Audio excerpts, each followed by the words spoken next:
Hey guys, and welcome back. Um, so I did a couple of sketches off screen. This one was during my lunch break, and this other one was during like waiting for a friend to do some stuff. And I wanted to describe to them a kind of. Well, I'll explain that in a second. But I learned quite a few things over the last few days, which were kind of cool and interesting. And I wanted to talk about them first, and then maybe do just a random sketch or something, just to break things up from doing refinement based stuff. So, like where I'm trying to get better and better at refinement. So, drawing can be broken down into three different parts. Okay, so let's break this down. You've got the first part, which is like stroke, measurement, and form. And these have a lot to them. So there's like subforms, microforms, and kind of like ways that that works. Measurement is complex, and you move one thing, another thing's going to move in relation to that thing. It's also about relativity, so like colors being relative to each other and tones being relative to each other and stuff. And strokes, it's not just this kind of thing. It's also about like how you coordinate different strokes, what they mean, what they imply. Like you can sort of do this kind of thing and this and maybe start to describe something. So it's not just um, it's not just about strokes. It's about rhythm and other things like that, and what things imply, what strokes imply.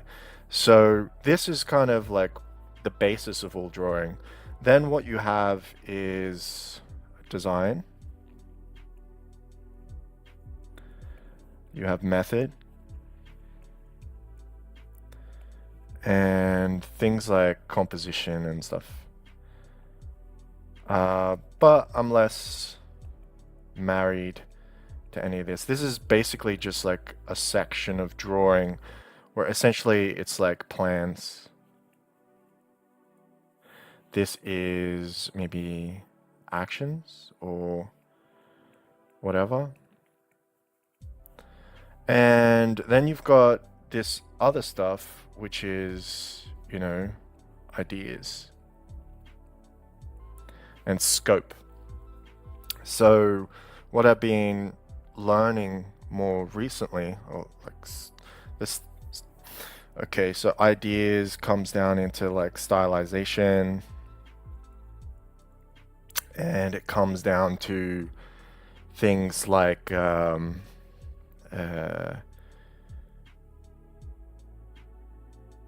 let's just say impressionism or whatever era. Impressionism, that's what I like. But like era or genre, influence, that sort of stuff. And it comes down to context. So the context of things, how they work, what you're doing things for, and so on. So your ideas are going to have to connect to like all these styles. It's going to have to connect to the right sort of era of drawing and the influences that you're getting it from. It's going to have to be functional towards the context and so on. You're going to want to pick out what your designs are. You're going to want to pick out what your workflow is. You're going to start understanding your compositions from a structural basis. Then what you'll do is you'll block in your forms, you'll make sure your measurements are right, and then start to get the stroke language and all that sort of stuff down. And that's like the bigger picture of drawing. And I kind of want to like describe everything with that in mind. So you might just think, oh, he's just doing a sketch and just does a sketch, and that's all about like the technical aspect of drawing a sketch. But a lot of what I do has nothing to do with this this basis here, it'll be, oh, I'm not doing method and I'm not doing design. I may do some composition or something, and I'm keeping very loose on stylization. So I'm not picking a stylization, I'm just letting that flow. And then this, maybe I'm pushing on this aspect, like what the influences are and kind of like what sort of genre and so on. And then kind of understanding a specific context that I'm doing it for. And then sort of I'll do this, but I'll do it in a more explosive way. And then I'll sort of circle back to this and this and this. So I'm keeping everything in mind, but just doing them in a completely different order. And I would say this is like a larger way of viewing drawing, is to look at all the different aspects, and then there's like sequences to how you do it. Like you can do it in a certain sequence, you can mix up those sequences for different purposes and so on. So you can do it in one order or another order and add certain emphasis and priority to different things. And that's kind of like important in my learning process, is that I do this so that I get to explore things in different ways than you would if you just focus on technique, because technique is something that you can get over fixated on, and it really comes from hating. Like when you look at art and you don't know anything about art, you can see a technical flaw immediately and you'll say like, well, they're bad because of that. Like, oh, this baby has a man face, which is pretty bad, like a pretty bad technical flaw. Or, oh, that arm height that goes behind that person's body is way longer than it should be. Or, oh, the perspective on this is completely off. Or, oh, the way that they did this thing is just wrong. Like they didn't get the proportions right or the measurements of this thing right. And it just seems wrong. It doesn't seem like a style, it just seems wrong. Those are technical errors. And a lot of people, what they think drawing is they think it's this technical aspect to it. But the technical aspect's actually the simpler aspect of drawing. Though there's a lot to it and there's a lot of different mechanics, to the fact that almost no one is going to have perfect technique on everything unless they spend a lot of time, or they keep their focus narrow enough that they can master all the technical aspects for what specific thing that they're drawing. So I don't think that technique is specifically high on my list of things to worry about. And that's kind of evident here. But there are a few different things I would note about these things. So technically, this is wrong. Nose is the wrong proportion. Lip proportion. This is kind of like flat. Shading's wrong. Like these transitions are weird. This ear is incorrectly angled for what an ear would be. Like that's extremely upward focused and like backwards on her head almost. It's like a fawn or a deer or something. But that's kind of cool because it's kind of like a deer girl or something like that. So that's interesting. Skin tone technically is a bit off, but you could say that's a stylization. And these eyes don't quite match properly, right? So you could say there's quite a few errors in there technically, which is fine. But overall, if I would look at it, that isn't what I would say the errors are. What I would say the errors are is that when I look at this face, I'm drawn or captivated to it initially because of the expression, but then as I get there, I hit a wall. Like I just hit into this wall, bop, and then I bounce off. Because I can't really relate to this because there's not a focal point that I'm being pushed to. Like if there was another panel or something, this could be a good pushing panel that you like, oh, that's captivating, and then rush to the next thing. So it's got that quality to it, but it doesn't have anything to keep you here at all. Nothing. It's like I tend to look at the level of how satisfying an illustration is by like a 1, 2, 3 system, where this is the ceiling that it has. And if it's just straight up literal, it's a 1. If it's something that you can look into, see the atmosphere of it, and then just sit there and enjoy it, it's a 2. And this, you can't sit here and enjoy this. This is a 1. It looks quite nice. Technical errors, sure, but those technical errors don't actually matter unless someone's hyperfixated on those errors. So there's a lot of rhythm in this, which is where you get that initial draw coming from it, because I drew it really fast. So the way that I drew it was just like whippy, sort of like whip, oh, and then this, and then this, and then this, and then this, and then like it was very whippy, which is just something I do when, you know, I'm just drawing for myself for no reason. This one was also drawn whippy. Here's a phase earlier, the red version.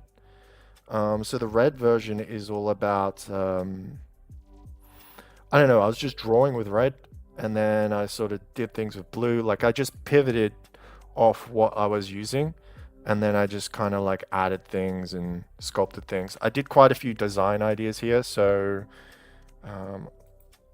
let me show you. So this neck here, this neck here, this neck here, and this neck here, they all point up towards the eyes. So they all move you this way. That's intentional. This here, this like whatever, is just to frame and push you in, to bounce you up here. These lines, all this sort of stuff, this scruffiness, whatever, it's just meant to push you away from it, to put you along here. This here too is just meant to push you in. And these rhythm lines on the hair, they're all just meant to sort of push you in to the face there. I didn't put much detail on the lips or the nose because the idea here is the eyes. And this hair is coming down to just push you really tightly into the eyes. So that's all design ideas there. It's not, and that's all sort of this intentional flow to push you into the eyes. And that's because these eyes are crazy, and that's what I wanted to like really emphasize. So then as we transit over to this one, I changed the coloring, and you'll note that the most contrasted point now is the actual iris, where it has the most striking difference in color and tone. All the skin is very bleached out, sort of like gray and like blue, pallid, because that's meant to describe what I'm trying to describe here, which is essentially I was describing to a friend of mine what a toxic person kind of looks like when you figure them out or you find that toxicness in them. So often this super high pressuring sort of stare, where there's a lot of judgment involved, and not a lot of expression, not a lot of compassion, care, anything like that. The person can look good, they can look pretty and flowy and even have a certain sort of rhythm, but it's all often damp. Like it has this dampness to it. It's like damp, like blah. And while they'll have sharp angles and clean lines and things like this, you'll just sort of be drawn to or fixated by their pressure and their intention. And so I was trying to grab this feeling of dread that comes from their pressure and how they're influencing you, so that you could just see like this kind of like gaslighty persona, where someone doesn't care about you and they're kind of like being like a predator, without you necessarily being able to realize it. They're disguising their predator sort of behavior behind a sort of a more blank slate face. So that's what this was about. And I kind of, so some things to note about this is I did a few things. So this background was specifically blue to make it appear like just daylight, normal, fresh energy, so that you could see that this is unmotivated. Like her being aggressive or strange is completely unmotivated by context. The context could be a beautiful day and this person's coming out to get you anyways. The other thing is mostly just I was pushing every feature and every idea of this to get a little more refined as I went, keeping it very messy, very loose, and then pushing it, pushing everything so that it held back enough so that the focus of the eyes was like strongest. And I really like the end result here because it's just kind of haunting, which is the way that it should be when you kind of like come across someone that's manipulative.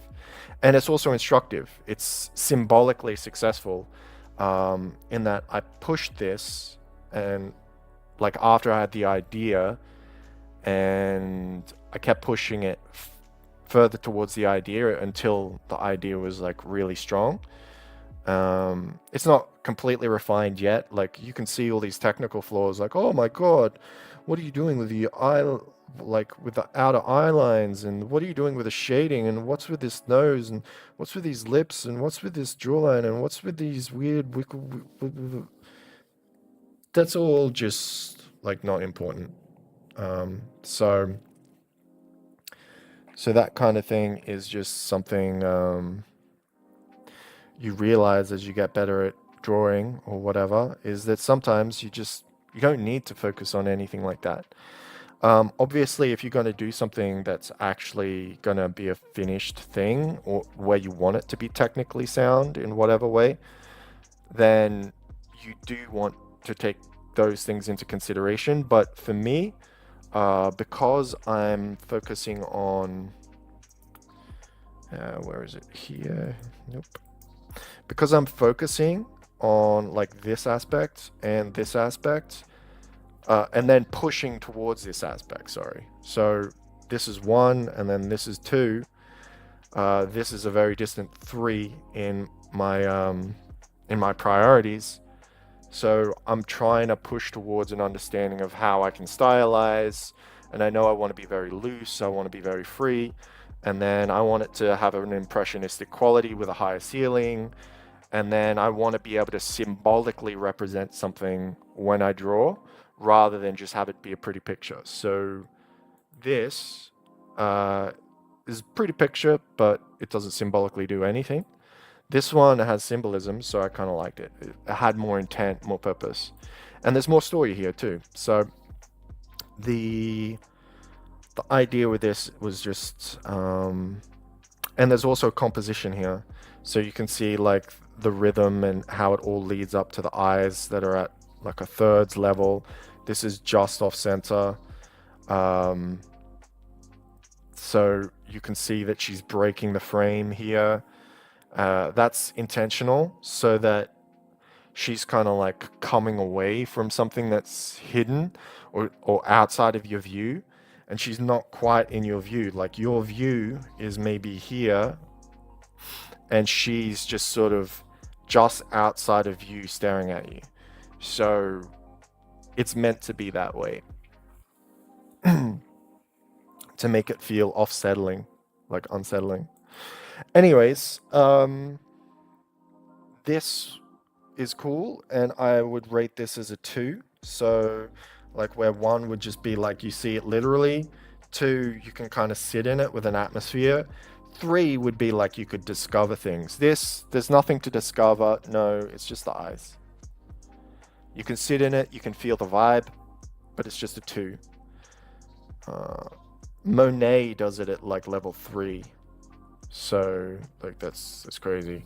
But anyways, I thought this was interesting, and it was an improvement for me Not because the sketch is better or anything. So there's like some quite glaring faults here for me, like because I didn't design the eyes, I didn't design the nose, didn't design the lips. They're just very static default for me, which creates like a same face syndrome. But I wasn't really trying to create like a super stylized face or something. I just wanted to create a symbolic sort of energy and stuff. And, coming completely from imagination, it's also just about filling that information into what you're doing. So that then if you are going to stylize later and simplify, um, let me show this, is that when you are simplifying something, say an eye, for example, from far away, maybe an eye is this. Like maybe that's what an eye is from far away. As it gets a bit closer, maybe the eye is like this, and you can start to make out details on the eye.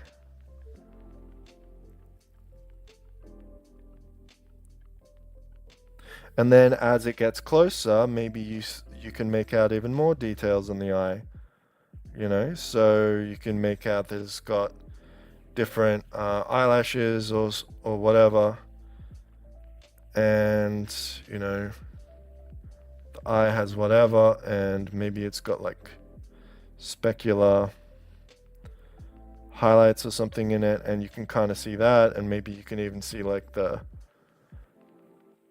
membrane underneath the eye or something, whatever, or maybe not, depending. And then as you get an extreme close-up of the eye, as you do this, whatever,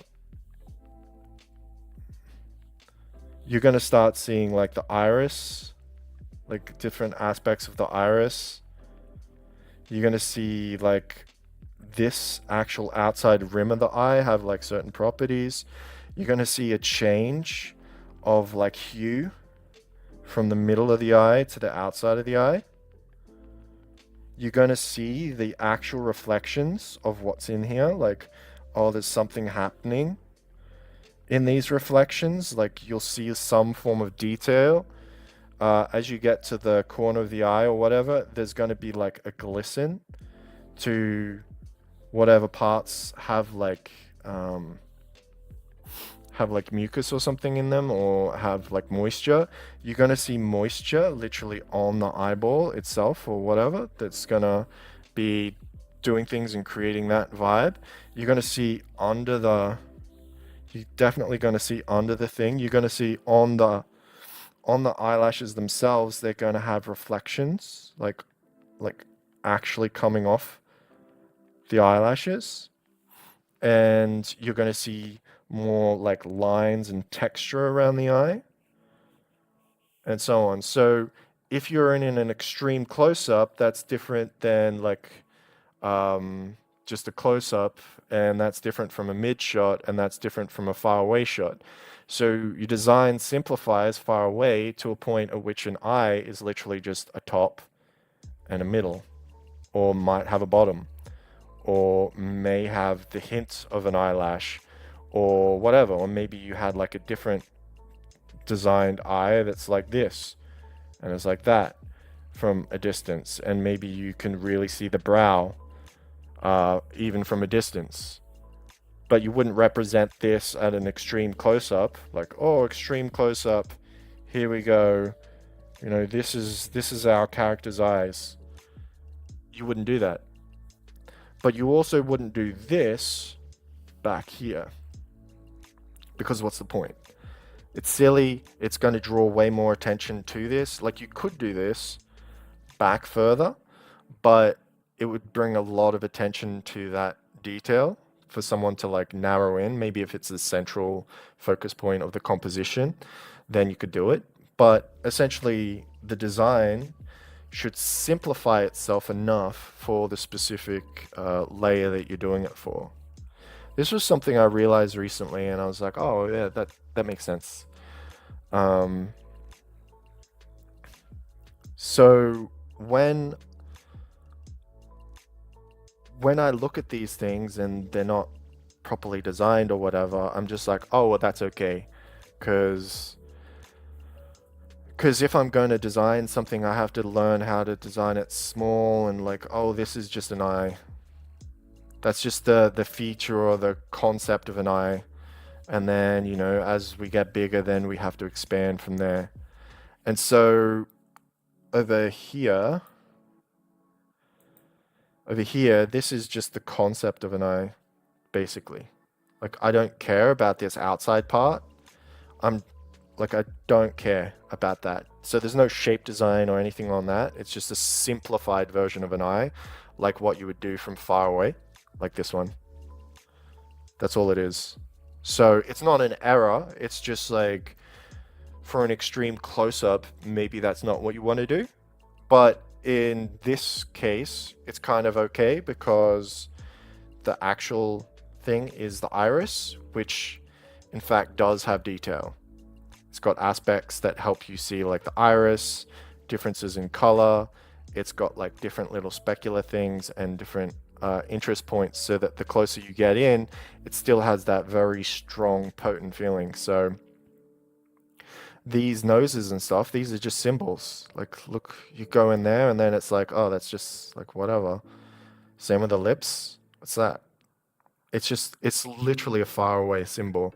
And the point to that is just simplification to show like what something is via its symbol quickly rather than going in and rendering that specifically. And you can use that compositionally to change where the focal point is. So simplification is also more on the outside as much as it is in the background.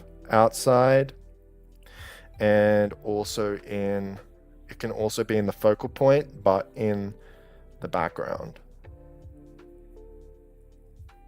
This is super key to understand about illustration, especially when you're going to be doing lots of stories like I am, because I do want my stories to have a degree of impressionism. So that impressionism or whatever and like flow that's going to come from something, I've got to be very loose and energetic with it so that you can get more interpretation happening. And with that, I want to be able to immerse people or capture people's attention and then have the right amount of ceiling for them. So if it's a certain kind of panel, just trap them in there for like 1 beat or whatever. Just trap them in for 1 beat. Or maybe trap them in for 2 beats. Or potentially, if it's super important, trap them in for 3, where they can just explore it as a piece of art and then have their eye wander around different pieces and have like much more complex design and composition to like move them around. So the idea of scaling your simplifications, scaling your design, and scaling your composition is something that I've learned recently. And so this is me going, oh, I need to actually learn about scaling my composition properly. You might be like, oh, but that's a cool enough sketch or whatever. I'm like, I see what's kind of wrong here. Like, it only takes me in for 1 beat and then I'm like, out. Is that what I want? Maybe. And I was like, oh, okay, whatever. And then for this one, I changed that. I was like, okay, so I'm going to take someone in here for 2 beats at least, and I'm going to take them specifically to this so that they can identify threats, predators, and people who are gaslighting them. Basically, say you go into a store and you're trying to find like a good person who you can rely on, who you can trust their opinion on things. And this person comes up to you and is like, no, I have a great opinion. This is what you should do. Should you listen to them? No. You should move on until you find someone actually engaging and happy and good to deal with. So that was what this one was all about. So I didn't need to express any other additional features. So basically, that is just designing for your function or your context. And it's super important to design for your function and for your context. It's also important to learn for your function and context. So for example, if I'm doing um, panel design, right? And then I'm doing this, right? And you're setting up like your panels. If you don't know what the function of each panel is and what level of composition is going in each, then it's going to impact you. So I think most people, they might just say like, okay, here's panel one, and then we'll have, I don't know, let's just say two people talking. Maybe this one's begging, I don't know, or insulting them, I don't know. Like, get out of here.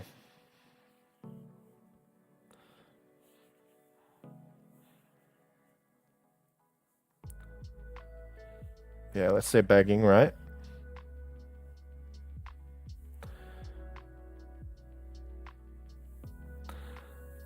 And then maybe you have like a main character. I don't know, like walking past.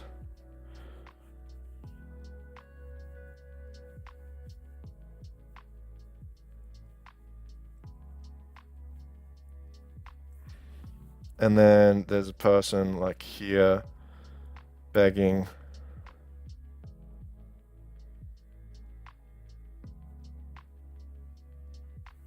And another person going like this and like this.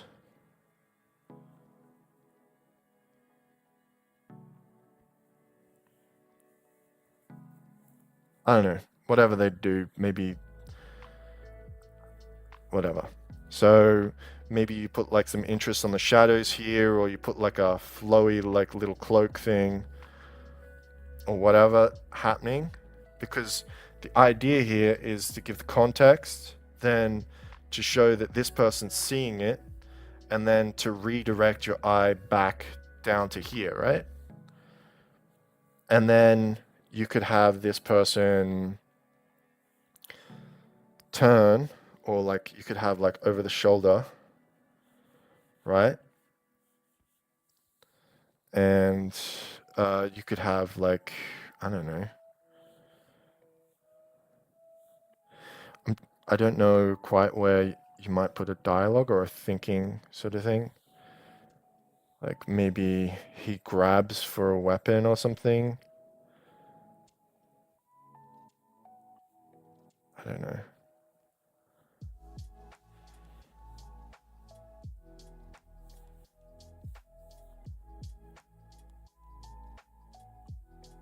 And maybe you put like a boo, I don't know, some sort of thought type thing.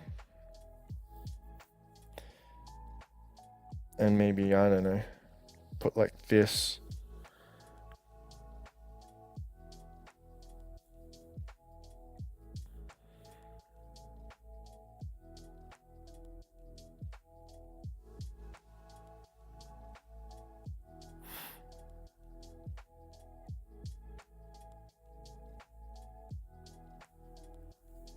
I don't know, whatever. And then it goes to like this thing.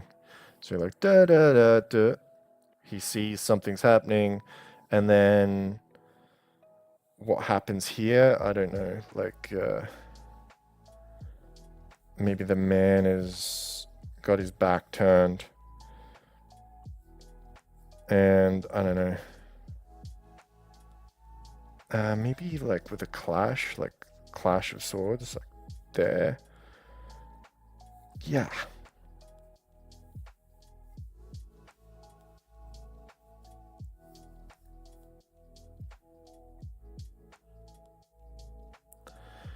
I don't know. So you want to know the purpose and function of the specific thing in order to analyze whether it's good or not, or whether it's just terrible. So this, I'm kind of like, it's kind of not great. Um, but but it serves a point here. Is like, well, what are you doing these panels for? Like, why are they specifically that size? Because if this is your beat structure, maybe you can order it differently and in a better way. And so you have to think through all those kinds of things um, before even getting to an illustration. So you're hard blocked. You can't even illustrate or draw your manga until you understand like where you want simplification, like because it's far away, or where you want an extreme close up, you know, with all the details that come with it and blah and blah and blah blah blah, whatever, like because it's extreme close up. So are you going to be drawing it with this, or are you going to be drawing at this level of detail? You don't even know until you know what kind of panel structure it goes in, what kind of plan it is, and so on. So you need to be able to go through the plan, and then you need to know that, like, oh, well, we need this kind of design or this kind of design for it. And say we're doing a specific action scene, how are we specifically going to do that? So you need to answer all kinds of questions before you even get to drawing. So drawing is by far not even the most important skill when you're designing like a manga, right? So there's writing, but there's also like this paneling and storytelling aspect of how you're specifically going to go about it. So when I do think about learning to draw, I think not just about technique, because the technique's not going to matter if you can't do all the other things properly. If you can't choose your correct stylization, the correct genre influence, the amount of context, how deeply people can flow into what they're seeing, where it drags people's eyes, how the composition works, then how, like, then structuring your own method to be able to do what you need to do for the specific thing, and then what you're specifically designing. It's like developing software for a game or a game engine. You have to figure out all these different little minutiae of how everything's going to work before you can do it. And then you can just rely back on stroke, measure, form. You can create character designs and so on. If you're going to be going from something that's pre-established, like people have already set things out ahead of you, then it's going to be simpler. But I don't think it is completely simpler. I think there's room to basically say that complication exists no matter what. So some of the first comics, in my opinion, is things like, I don't know, you have like religious imagery or something, where you have like someone on the cross, Jesus on the cross, and then he's got a crown of thorns or whatever, and whatever, and then feet, legs. Also, like you might have something like this, and maybe there's something going on here or here, whatever. Like maybe people are like praying, like, oh my God, please, like, no. Like maybe they're in a robe or something, and I don't know. This is like a stick. I don't know. And like maybe someone else is here, and they're like, oh my God, no.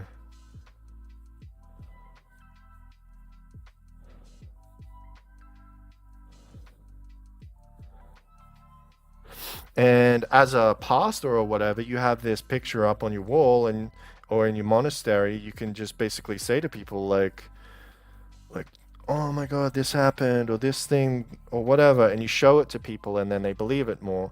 And then you could say, okay, here's my smaller paintings here, which is, initially he was handing out bread or something.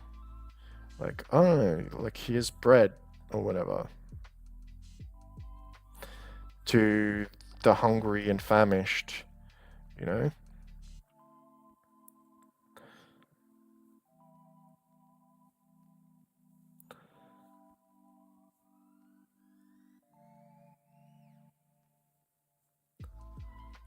And then, he gained, people following him also doing the same thing,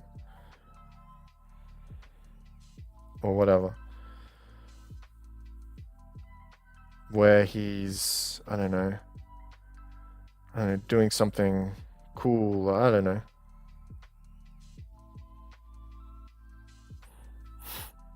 And then, someone stabs him in the back or whatever.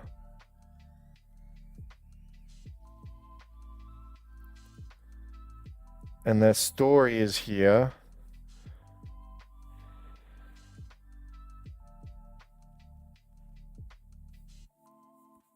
Where you can tell the big main thing and you can say like, yeah, he was doing this and then this happened and then this happened, which then led to him being here.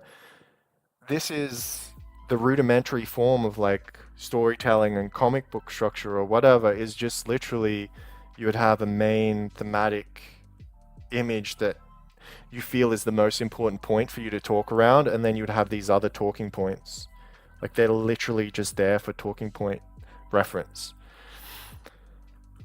Um, what happened later on is I feel like people lost a lot of storytelling over time and focused more on technique as they developed art and whatever, because they felt like everything else had something lacking and they developed a lot of technique. There was a lot of realism going on, and then, people wanted specific realistic pictures of themselves, not anything diverting from themselves. They wanted to be beautified, you know, different understandings of lighting evolved and so on, and composition to make people look prettier and so on.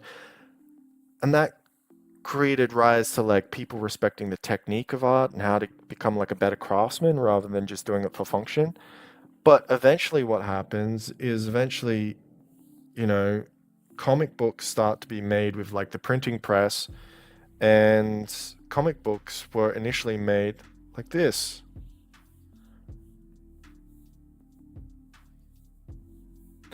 where they're made just with boxes. I don't know if you've ever seen like really old school games like made before the 2000s, where it's just like you go one place and then there's a little bit of text that you read. It's kind of like that. So there's text saying some specific thing happened, text going through here that said something else happened, text going through here that said something else happened. Just at the top of the page or at the bottom of the page or whatever, there was text.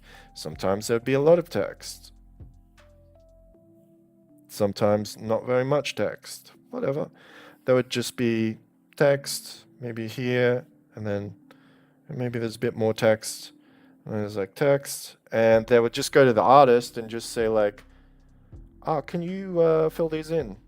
That's your job. You're going to fill these in with something relevant to the text so that it's just adds a little bit of engagement, you know? So the idea is just entirely functional. Just add a little bit of engagement to these panels. This is your task. And I think this is important to think about, because when you're thinking about panel design and panel structure and stuff like that, or even art or how you're directing your learning, this might be uh,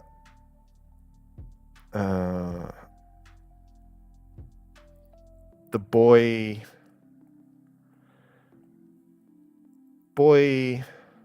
met a cat.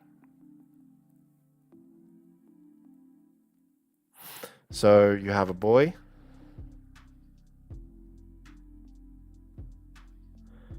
and you have a man or something, whatever, and here is a cat.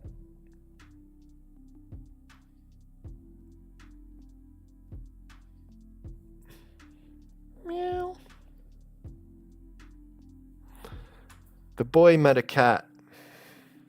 The cat's name was Sam.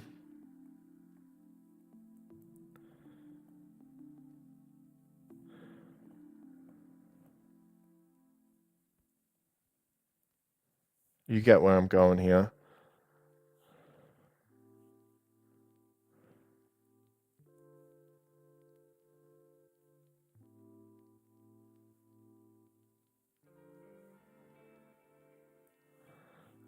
The cat's name was Sam. Um, Sam liked to play.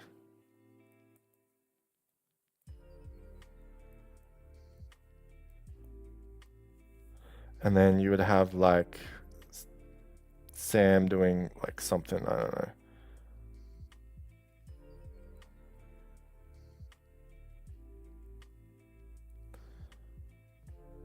Like a ball or something, I don't know. Whatever cats play with. So you'd be like, the boy met a cat. The cat's name is Sam. Sam liked to play. And you would mainly be focused on the writing. And then you would just look at the picture as a secondary kind of like, oh, thing to add on to it. And they would just tell stories this way.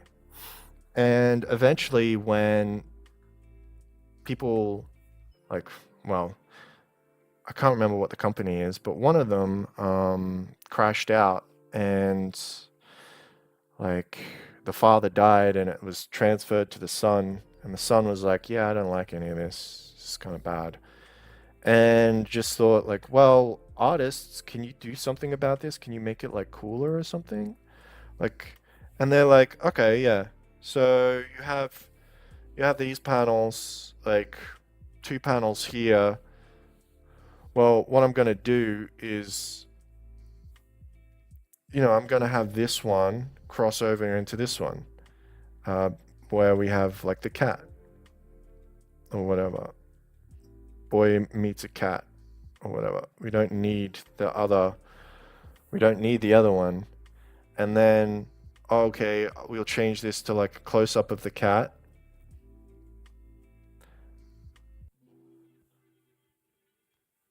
You know? So now you have like this happy little cat.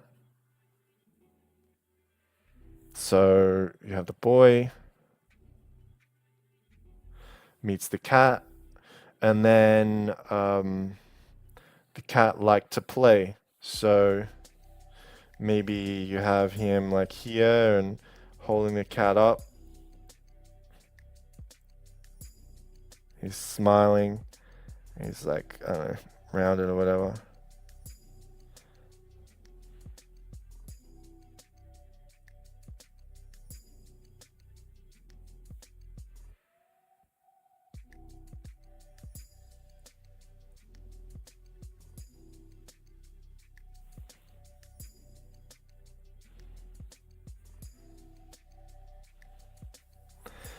So here you've met the cat's cool, and then the thing's whatever. So they just said like, well, we don't need this border here.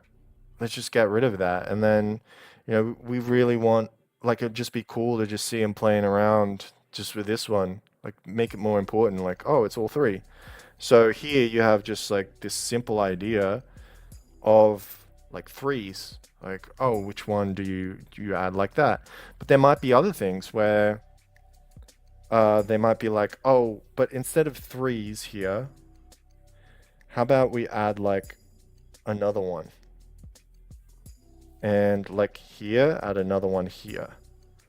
And we'll do this halfway type thing, and then we can have this box do something. So, whatever part of the story is, what's a good point of a story here with a cat? Like, uh,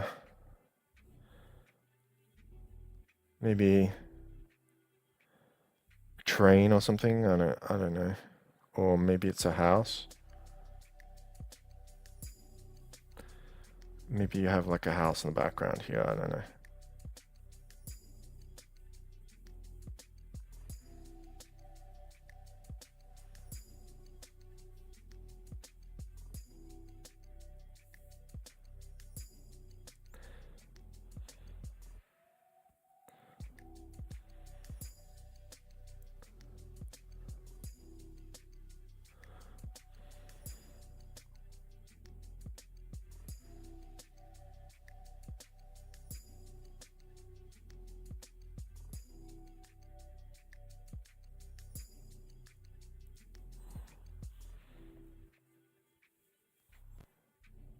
And maybe you could have like the house,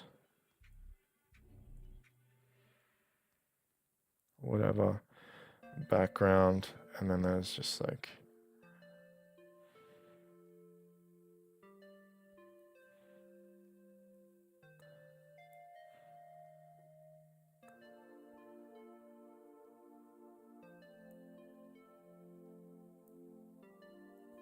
a cat or whatever doing his thing. Like the house is like way in the distance now. And you've just described that with like up, up, up. And then all of a sudden it's like the door is open or something.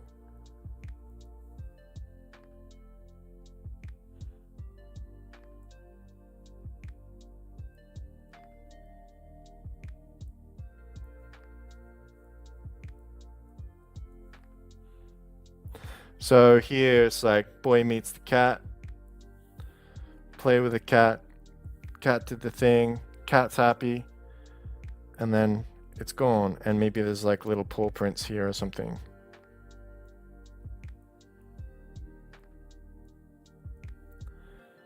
So this tells the story without you even having to use even a little bit of the words. You could say the blah blah blah blah blah blah blah, but it's just like, oh no, Sam.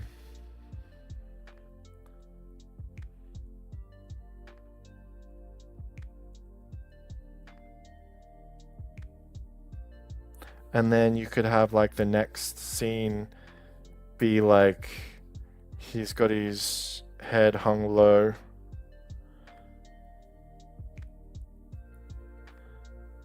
As he's trying to like search for him, and I don't know, something else. Like where he's calling out, Sam.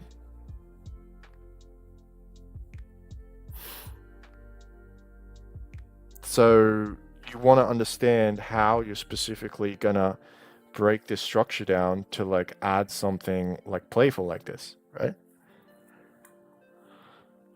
And with all the different things we have now, there's so many examples of different ways this can be done from different artists, developing different ways that this sort of thing can be done.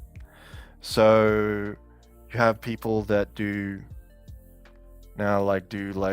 diagonal designs or designs of like strips that like go down, and then maybe there's like even like some weird thing that has like a I don't know, a break or something. Like there can be weird stuff that happens in these structures. Like people can have like weirdly shaped pages. So a lot of people might be tempted like, well, I've got to make my pages interesting, right? But then how do we go from here and then say tell this story of the cat, and you're just like, oh, I just feeling like there's a happy cat Sam, who's just lost right now. I don't know. Question mark. I don't know. Like, where am I? I don't know. And then you're like, oh, I'm feeling this.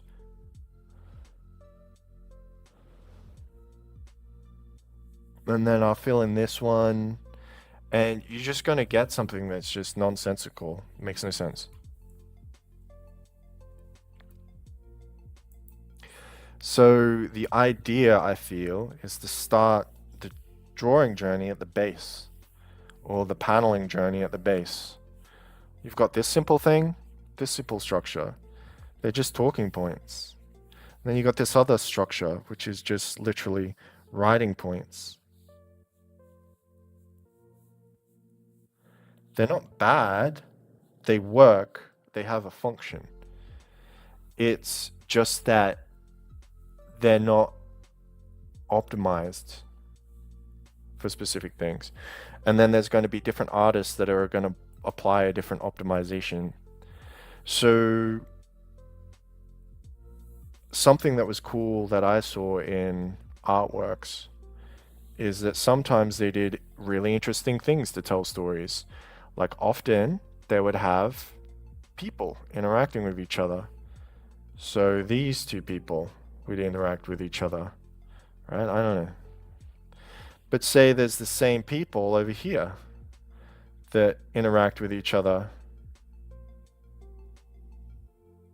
And then maybe there's the same people over here that interact. Let's actually make this different.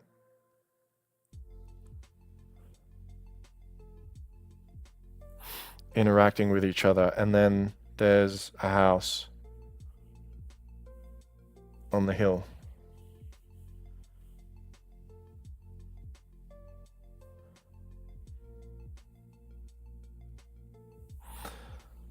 Like, so they meet each other and talk and then whatever, and then it sort of develops from there. And it's just literally a linear sort of progression in time or whatever, but they would just blend these in with like different environments, like there's different people around doing different things. But at the core of it, you have like these central themes. And so there we have the idea of telling a story through theme rather than through structure, which is structure is just like, oh, you got one box, another box, another box, and then maybe you can do a structural thing and then just break it up because you feel like, oh, this one's kind of more important than this one, so we can expend a bit more energy on this one or whatever, and it tells more of the story.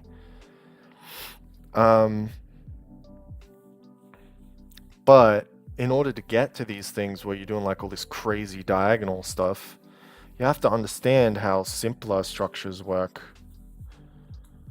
And then from there, you're not making as big of a leap. So I don't understand panel structure yet.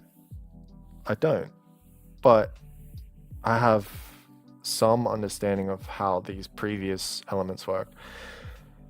So I'm going to try and think about it now. So if we have this structure here and maybe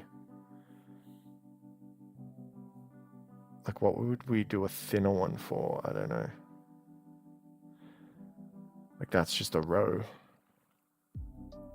You could maybe tell a story along this length. So for example, when there was the Last Supper done by Leonardo da Vinci, I believe it was kind of like a French thing that they actually had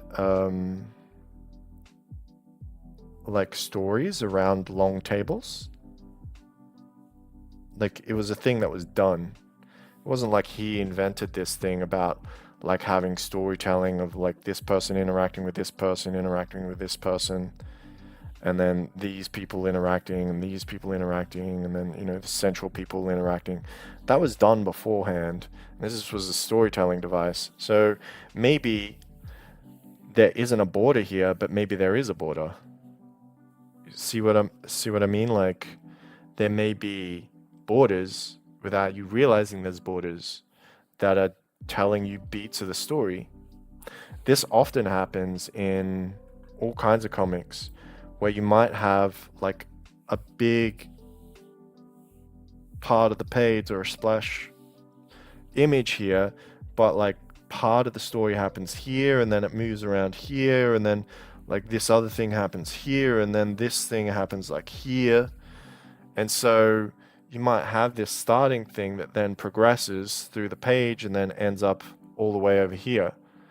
So maybe like this is your character like zooming or something. I don't know, like wow, they're super fast. I don't know. And I don't know, maybe here is like where they've saved someone. I don't know. And maybe this something else was happening, and over here something else was happening, and maybe there's like a whirlwind of whatever that's happened, and you've got where this has happened. And then maybe this person comes through and like talks to someone and is like, oh, I'm tired. Was a busy day at work. Busy day. So this is going to tell all the story beats of something that then just leads to this one. So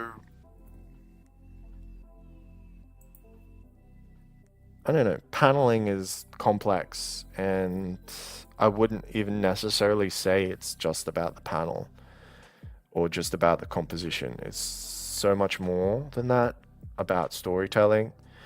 And something I was really happy about with this previous drawing is it has a storytelling element to it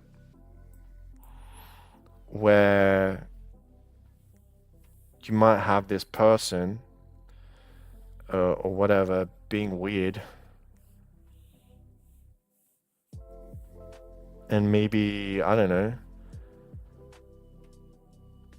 maybe they're in a store or something, like asking a question. Maybe you're asking a question about something. I don't know, maybe there's a cashier or something.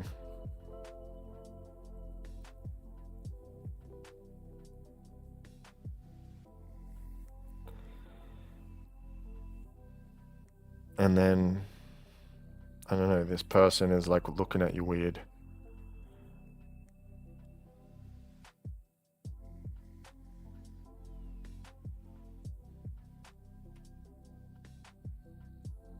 Derp. I don't know.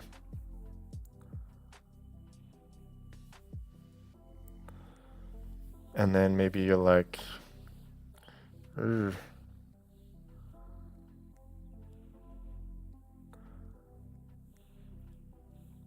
At this person that's go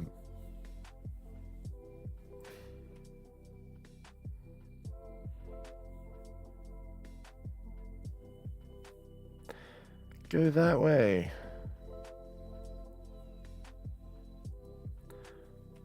Like, how are you going to describe like all your points? How are you specifically going to structure them out? And before you even know that, how can you possibly draw?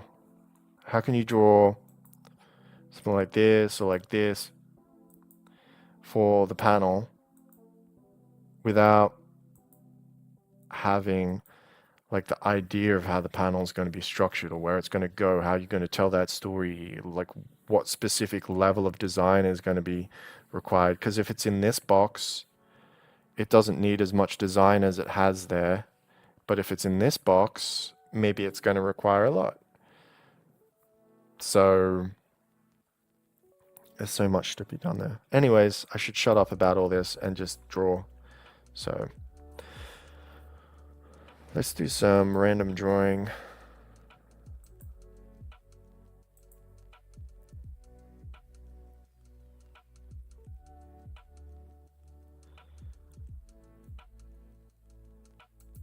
I have zero idea of what I would want to draw. Zero. This tablet is really, really heavy on my lap. It's crazy. All right.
Maybe there's an idea of like having like hints in the smaller simplifications.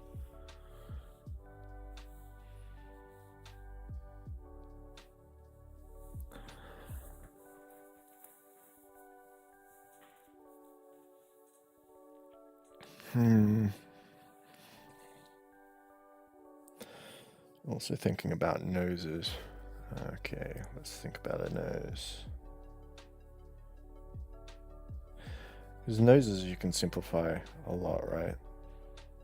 Like people can simplify a nose to this, or like this, or like this, or like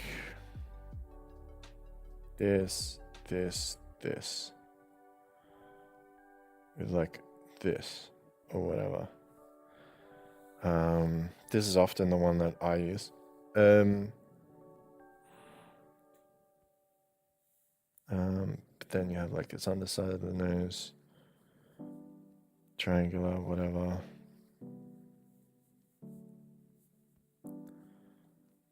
Jump back, da.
Seems true of hands, right? Like there's simplifications of hands. So I don't know, super up close, obviously you have like all the knuckle bones and stuff on like each finger joint. Like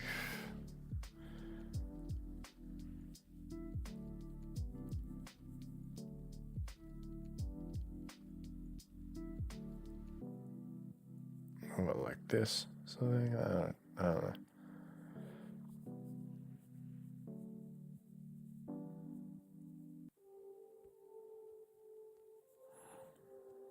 Like this finger. A very disgusting finger, but say maybe mid-range. You don't want something like this. This is like close up, right? So maybe you want something mid-range to be a bit more.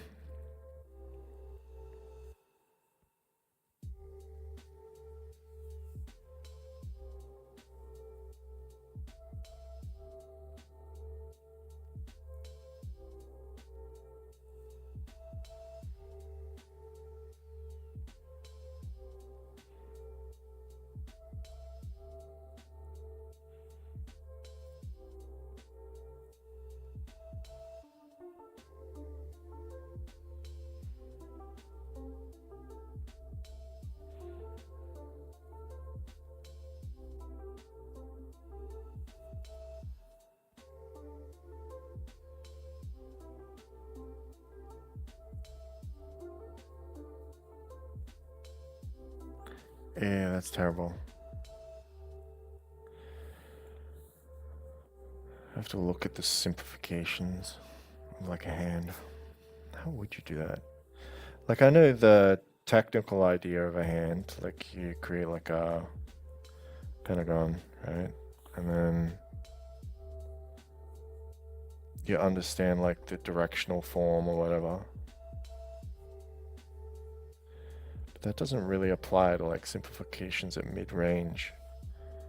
And they're gonna be different. Depending on like the role. And like further back, even less so. Like how are you just gonna display the hand?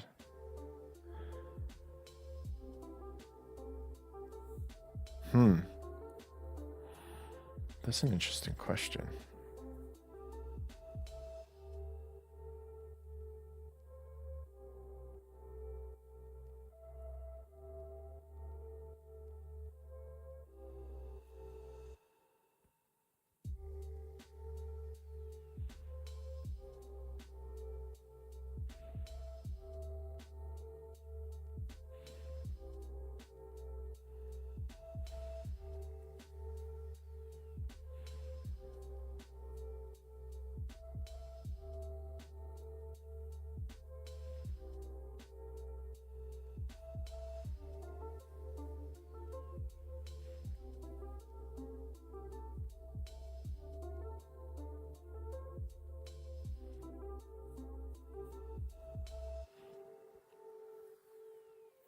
Obviously, you wouldn't have it that big.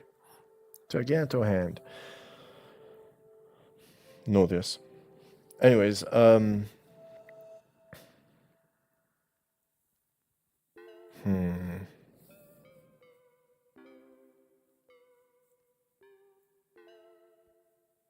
even clothing. Clothing far away, right? It can't be overly complex because then it would be taking information, way too much information, right? Informational space.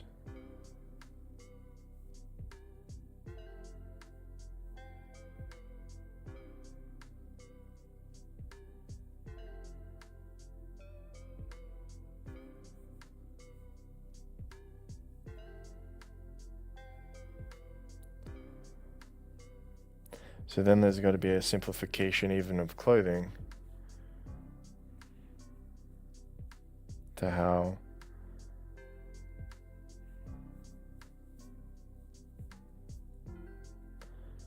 that specific thing would be done.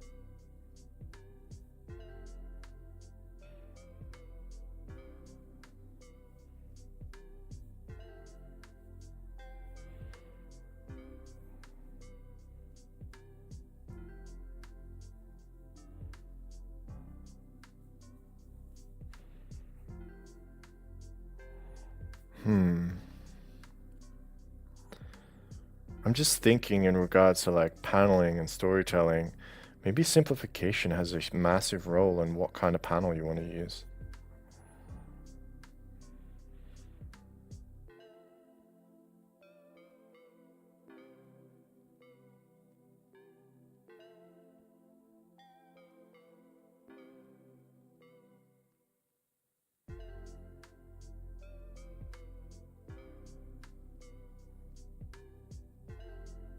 Maybe it's best to start with no panels. Like if you're going to do a first panel design structure, use nothing.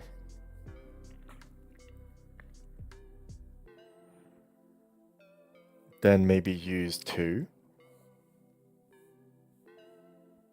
either split in half that way, or maybe you split it in half this way, or then maybe you split it in half at a third, or split it in half at a third.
Ew.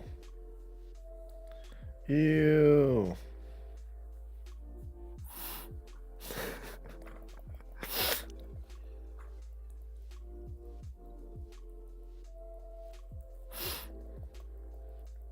I have set up some buttons on my monitor, so Control Z, and this isn't exactly a tablet, it's like a full-on monitor. It's massive. Anyways,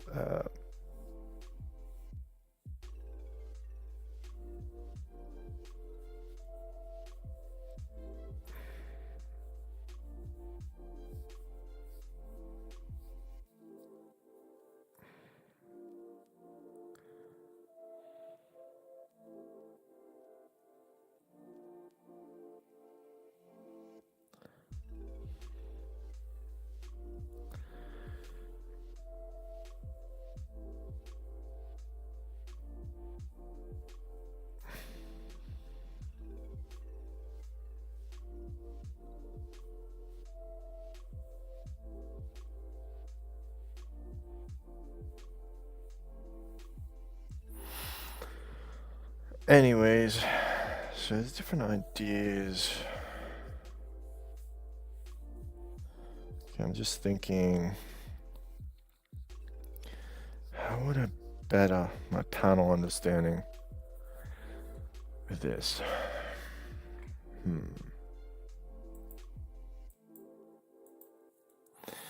So there's direct storytelling.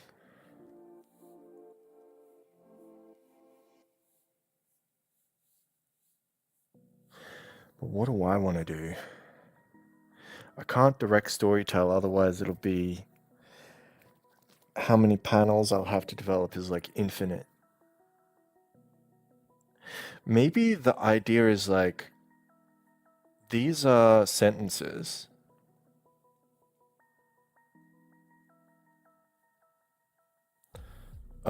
While on like a big painting or whatever, where they separate these are each essays. They're like essay length. Or lectures. So maybe the idea, and this is the keyframe. This has no keyframes. It's something in the middle. In the middle of those two ideas.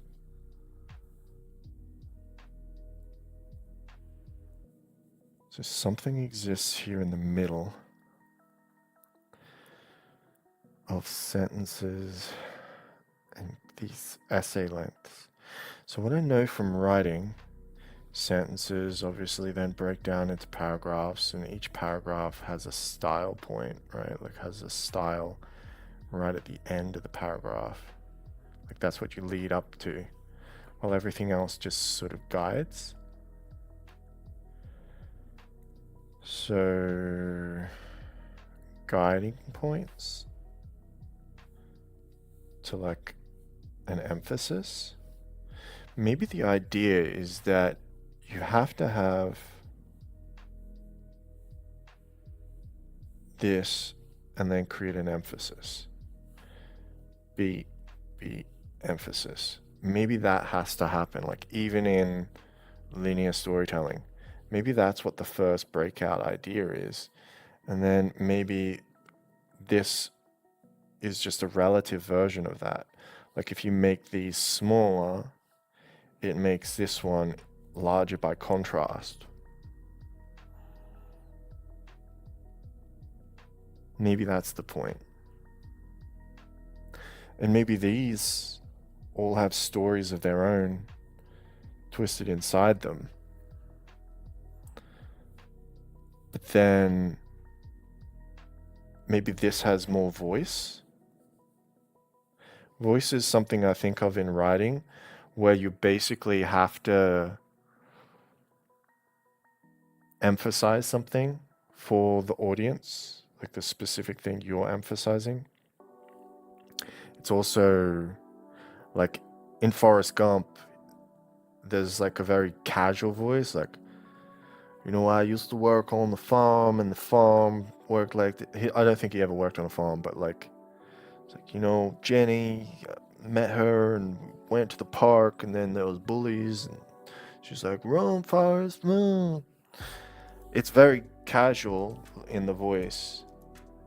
It's not like some more adroit voice. So, but I think voice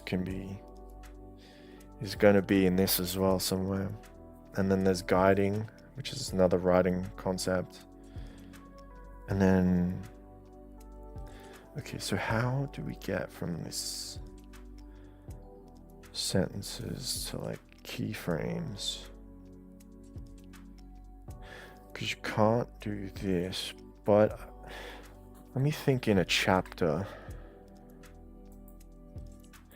If I'm thinking in a chapter, I think about maybe a few key points, maybe 3 or 4, right?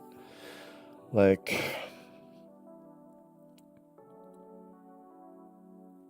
Sam the cat.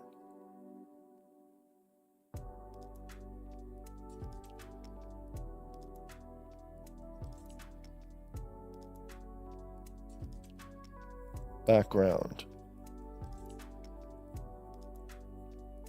Like where he comes from. And then Sam meeting.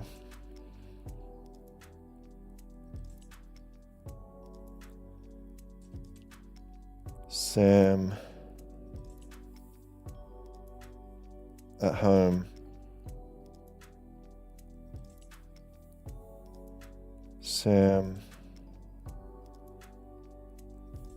Sam lost.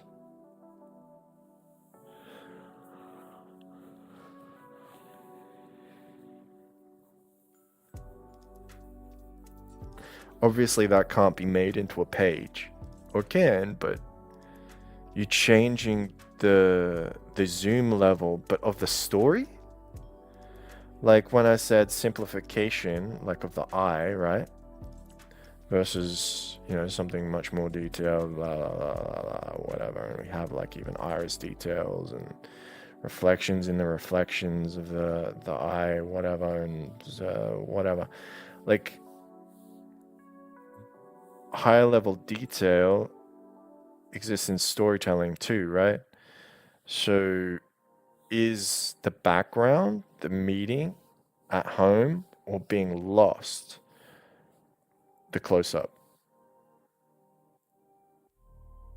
If I was telling this story, the background is just set up, right? So this can be small. The meeting is like moderate. And we can connect this with at home. And then lost is large. Is kind of like how I'd have it. So maybe if I then think of it like background, it's small. We just need a series of beats. So like 1, 2, 3.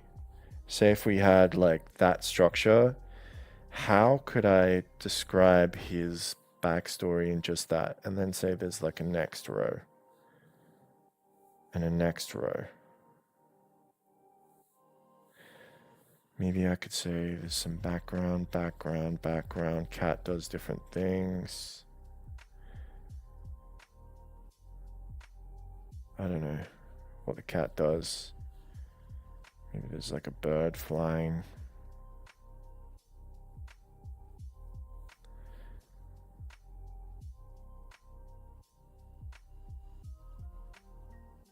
And then, I don't know, maybe he leaps over a fence.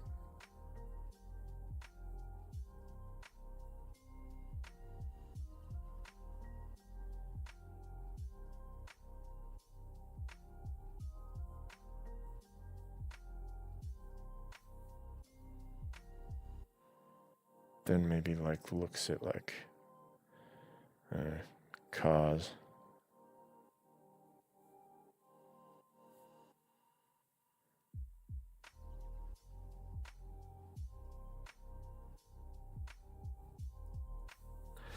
I don't know, you'd have a little background story of Sam, right? And then I'm doing it from left to right here, which I probably shouldn't be doing, but I'm doing it that way anyway.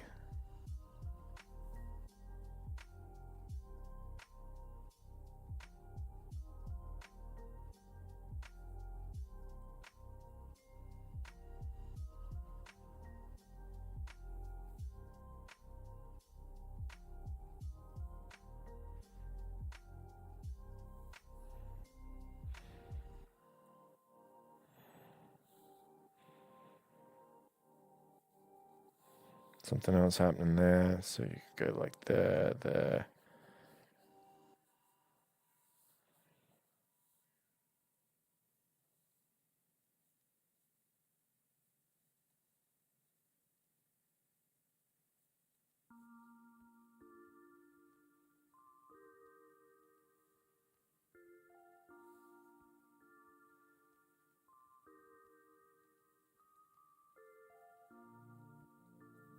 So maybe these are like sentences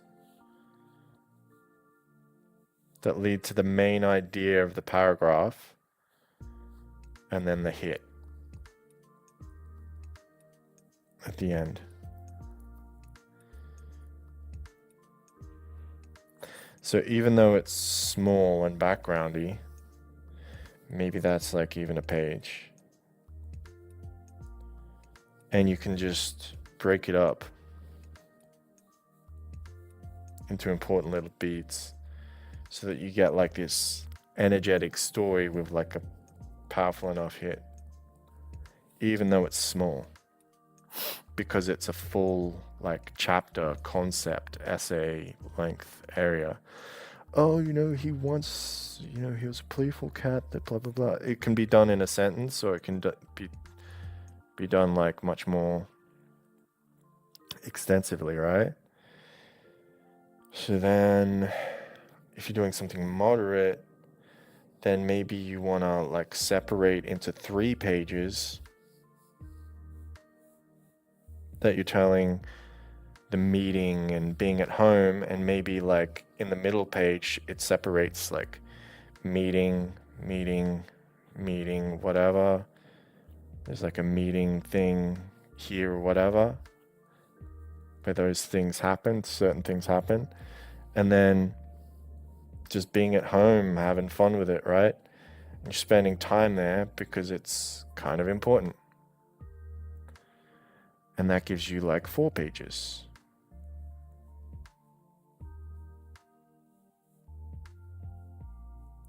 Once you start, and then there's those 3, and then then I think what you could do is maybe do 4 pages, because these are like 1.5 really, right? For these moderate. And you could just like, or maybe you're going to do 3 pages or something, so maybe you don't need that one. And it's just on him being lost. So he wanders out, then he does some things, meets some things.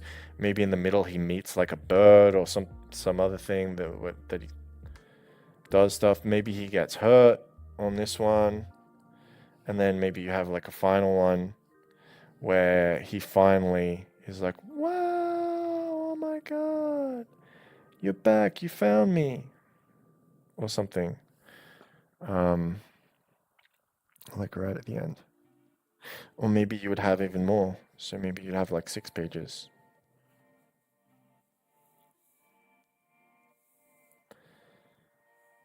I'm just trying to visualize. So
So there definitely seems to be like a scaling thing to storytelling,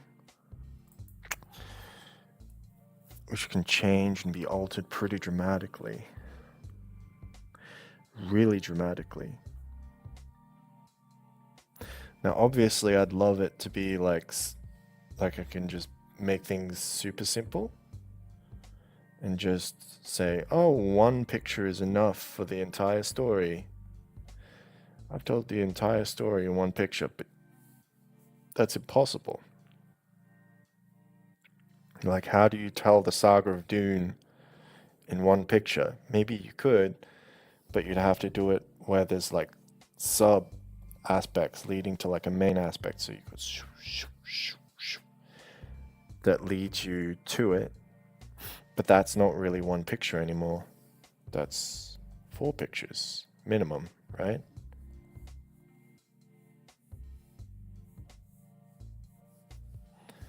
Like that's literally this structure of the page.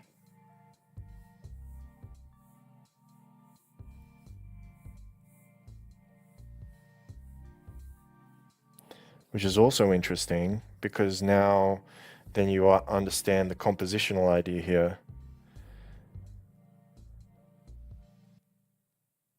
Wow, that's super cool. I like that. Like single page compositions can tell you about how you map.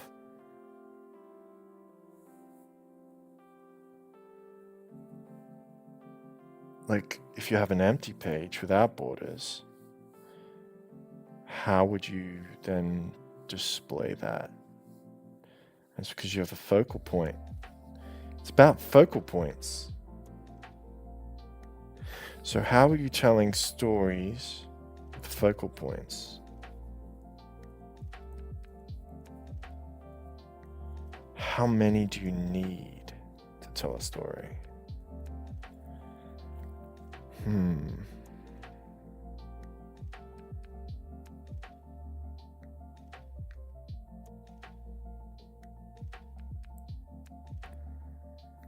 This is so key. You can have two kinds of focal points, or there's two initial kinds of focal points. There's a sentence.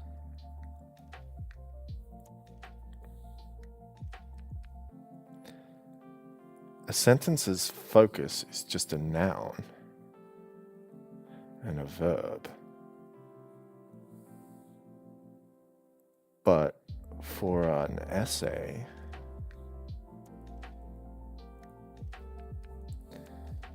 focus is a theme.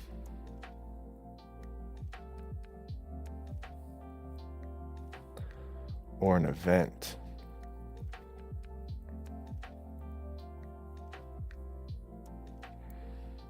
So what's the difference between a noun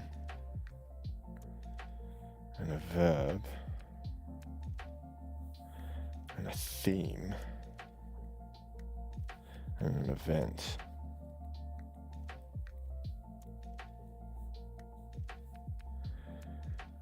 I mean, obviously they're connected.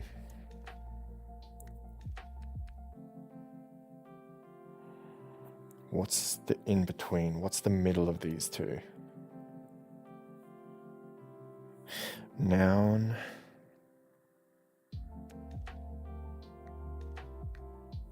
Scenes.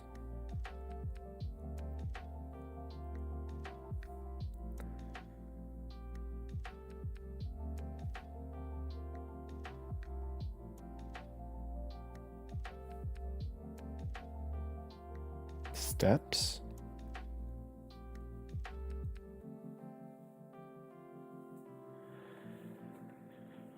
So maybe a verb is like a single aspect of a step. Like, I don't know, I ran through the park is like one part of a step. I ran through the park, then I got home, and then I washed up ready for dinner, and then I ate at the table. So maybe that's like one step even.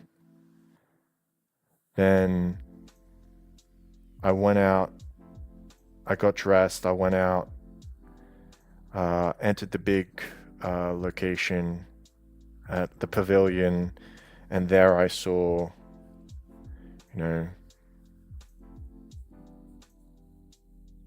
a big businessman or something, a big businesswoman, whatever. And then that's step 2.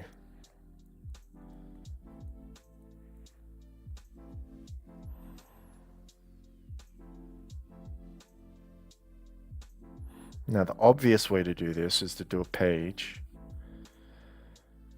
composed of verbs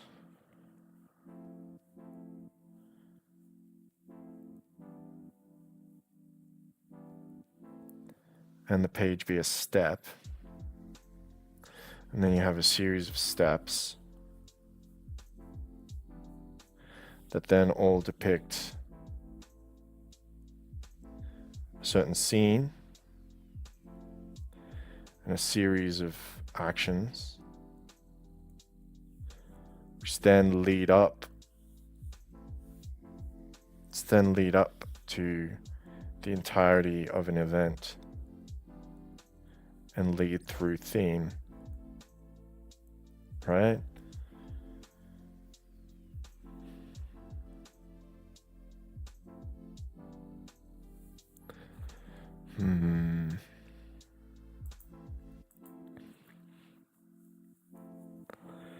So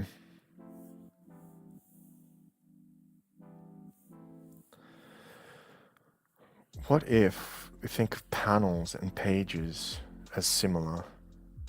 So for example, let's start with pages rather than panels. Say panels, pages, and books. Panel, page, and it could be a chapter or like a booklet. Page, pamphlet. Let's go pamphlet.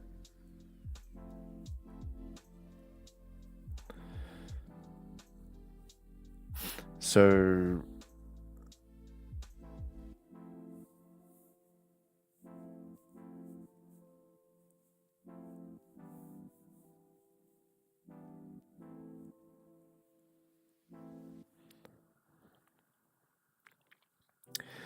So I think larger panels, only like larger panels can have like this semi-compositional structure thing to it, like the whoa, this sort of thing. Only on larger panels. But what if we think about pages? Like you could just have a larger page, right? So here's a page and here's a page. We do something on a smaller page and then we do something on a larger page, like a big painting. Like maybe we've got lily pads here, whatever, on a smaller painting. And then there's like the thing, and it's like a bridge.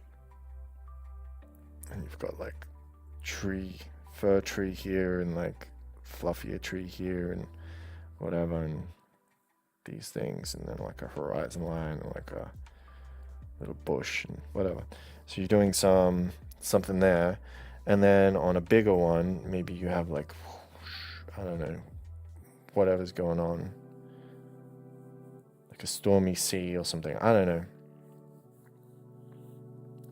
And you're saying like a bigger painting.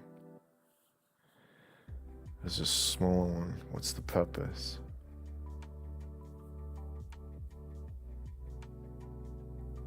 Obviously, your eye can be drawn to more points on a larger thing. It has to be.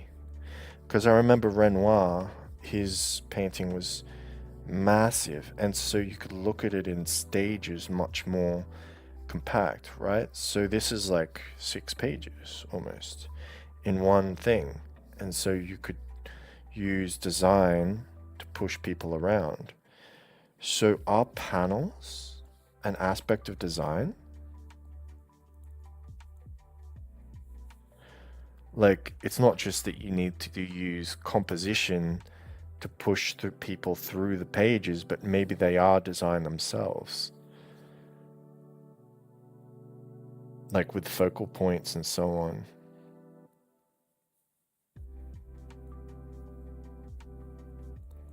So then, what kind of story beats have to be on the same page? What ones are connected?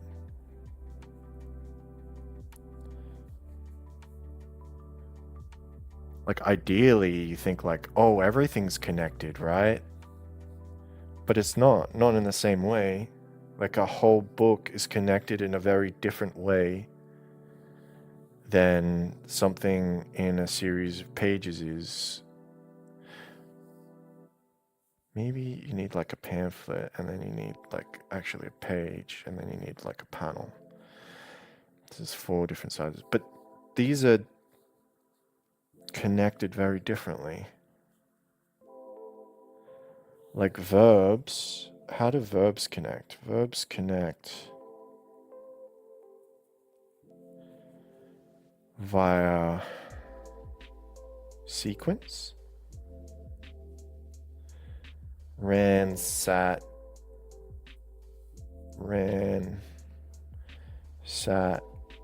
thought.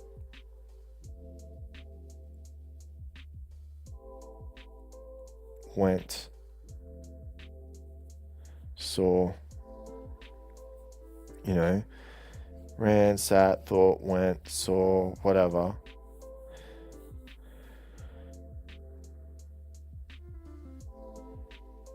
And then you would have like your moment, your keyframe, right? So if all your verbs can be connected like that in a sequence that lead to like one specific thing happening, then you have a keyframe. I mean, obviously you'd want to then compress these 3 and these 3 together. No, I don't know, those go. You just want to compress them together enough so that you'd have your final thing. So you can perhaps sometimes panel for that reason, to connect certain things and go through the entire sequence uninterrupted. So interruptions, interrupts. So when you're writing, interruptions can sometimes be really useful, like as like a palette cleanser. So I'm just thinking, like, if you have a story that's moving through certain beats, it could be verbs, steps of different things, and then like theme or whatever.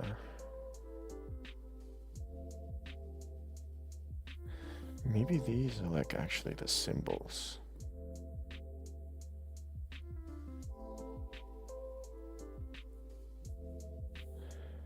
And these are components.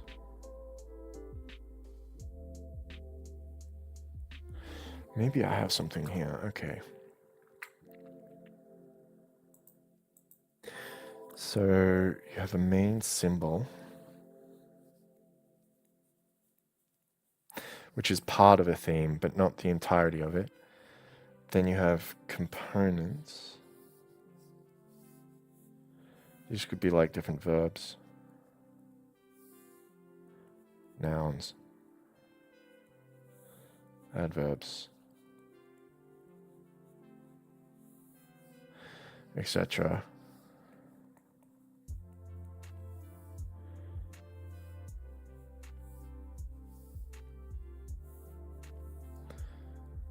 That then should create some sort of symbol or main image that creates the key frame that everything is pushing into. So that's like a focal point in a drawing. So like this one is the eyes.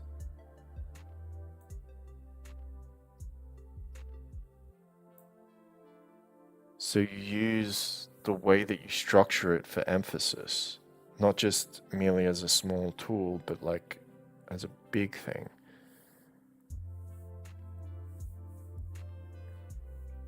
Okay, so there's two considerations then. There's optimal efficiency,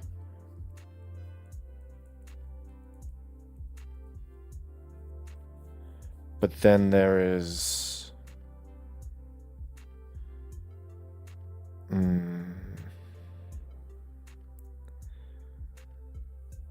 concept or something, like just sort of quality. So this could eventually be like low bit rate, low bit, and then you want like more higher rendering.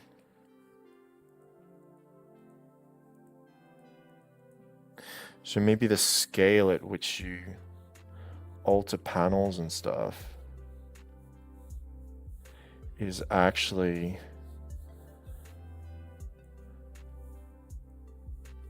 a degree of detail and simplification.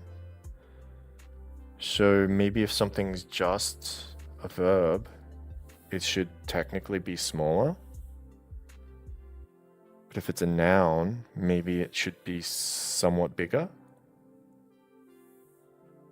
And maybe if it's more complex, like adverbs and stuff, like before this, after this, whatever this, involving time, maybe it should be bigger still. So depending on the level of detail and complexity needed to understand it, you need to create more size or more budget, like budget. Oh, okay, no, I'm totally getting it now. So there is a budget that you have. You don't have infinite space or infinite panels or infinite pages. You just don't. So there is a budget, but there's a minimum and there's also a maximum, like a ceiling. So there's a floor and then there's a ceiling. And you operate within that depending on your choices.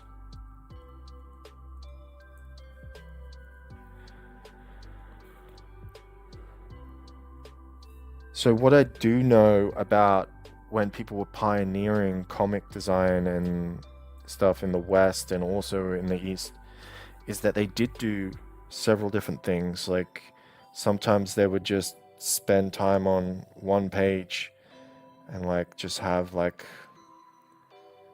one thing in it, like a person, sun,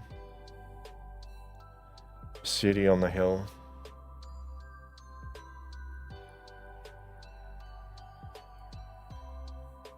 And a bird in the sky.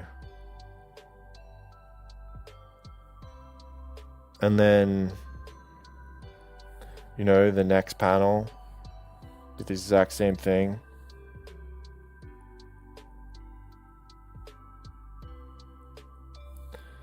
The sun is a bit lower. The city is there, doing its thing.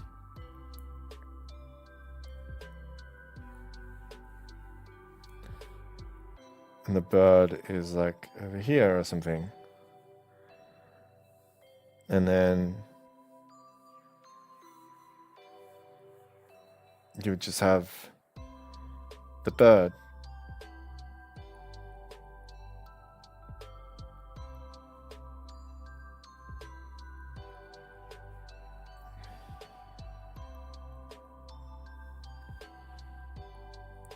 And the sun behind it or whatever. Like this, and then maybe you just have like this enormous winged shadow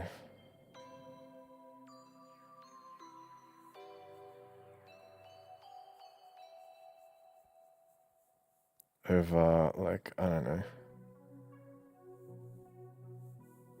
a street or something.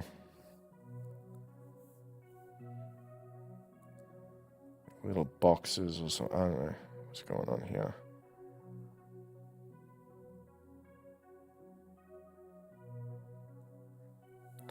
And then maybe you'd have like a page where there's like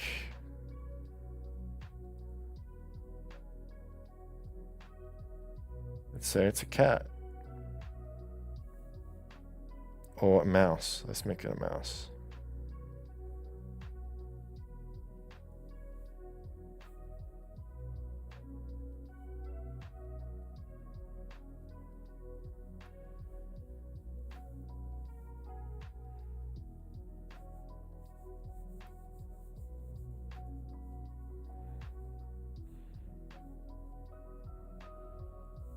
Let's say there's like a box here.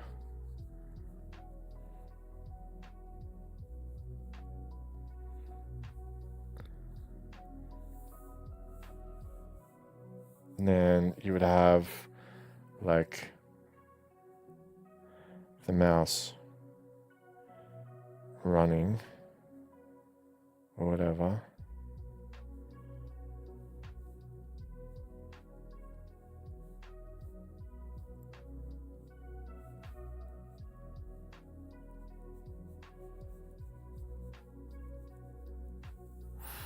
And I don't know, I don't have any room here, so I'm sorry about the disorganized thing. It goes there, and then it's there, and it's there, and then it's there. Oh, whoa.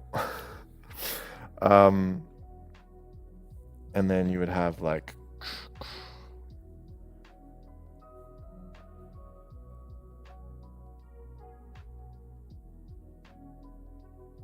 then you have the rat inside its whatever.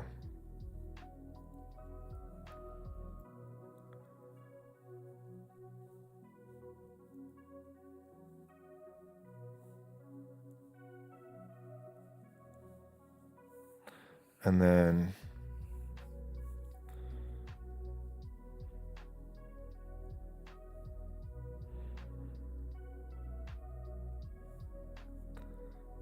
you have the bird, whatever. And then you have like the rat carcass missing an eye.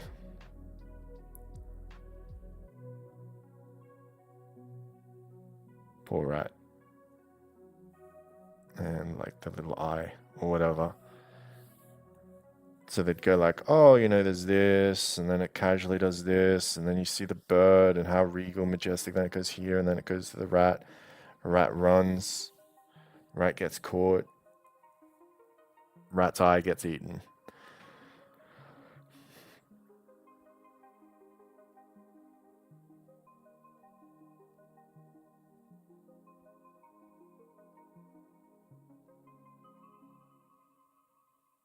This pivot here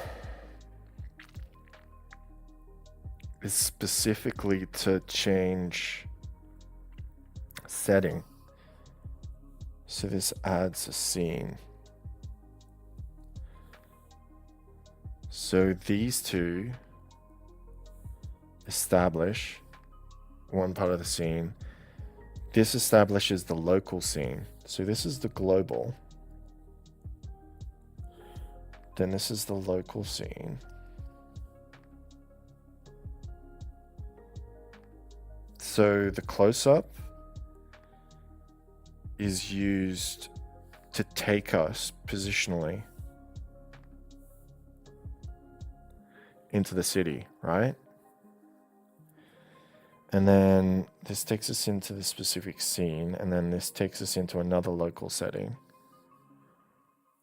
which is here with the rat. And then it scurries. Run!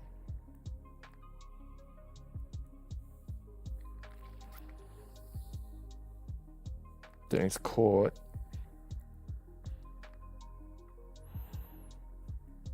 And then it eats something. That's really stylish, actually, because I don't know. So maybe you could do that in like 2.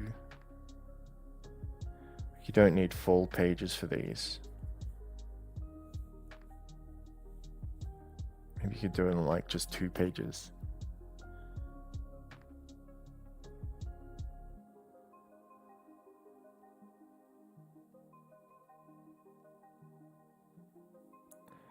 Maybe these 4.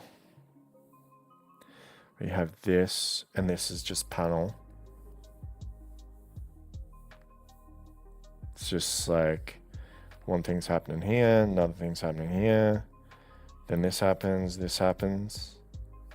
And you could imagine these 2 are just top panels of another page that then lead to this panel and this panel. So that would essentially be 8 panels in that page structure, but maybe it's 2 pages. So you could split that over 2 pages, where essentially you'd have one page and the other page. And there might be those first 2 are equal. Then maybe there's like a difference in the second one. And then maybe the next thing is the rat. You see the rat, and then you see the rat sort of decide on something or run or whatever. Then maybe you could have like different action scenes and then leads to something. But those might be too short, so maybe you do want to like actually just separate those evenly.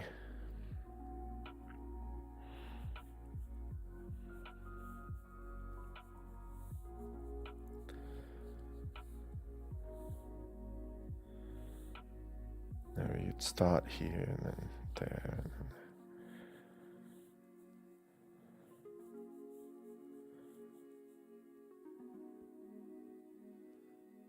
Okay.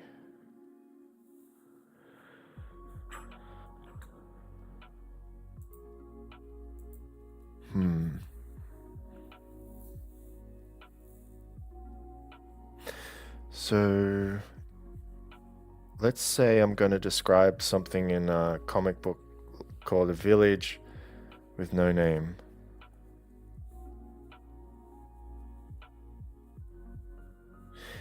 That is not a verb. That is not a noun. That is a scene or a setting. So this has to be described over pages, not panels.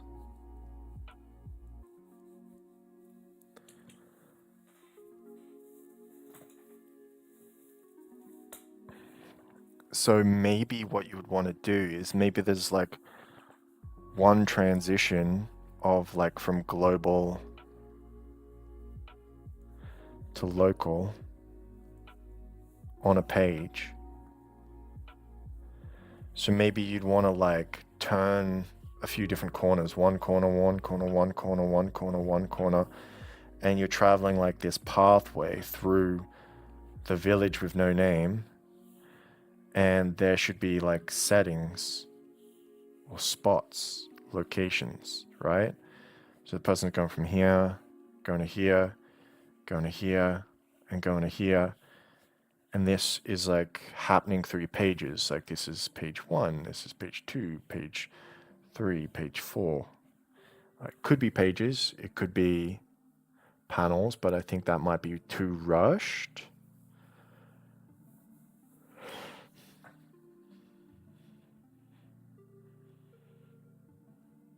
And depending on how important each scene is, maybe there's like more pages to it.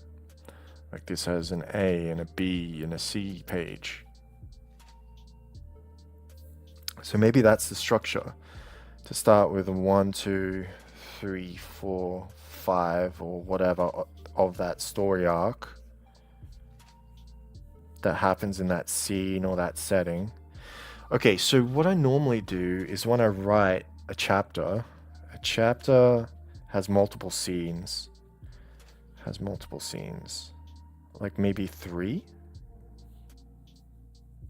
or so scenes. So those are different locations. You can't do a location in just one page. Maybe you can, but if it's a super unimportant location. So you might have like multiple things of interest in that location, and those all require pages, right? So one scene may require like 5 pages or something.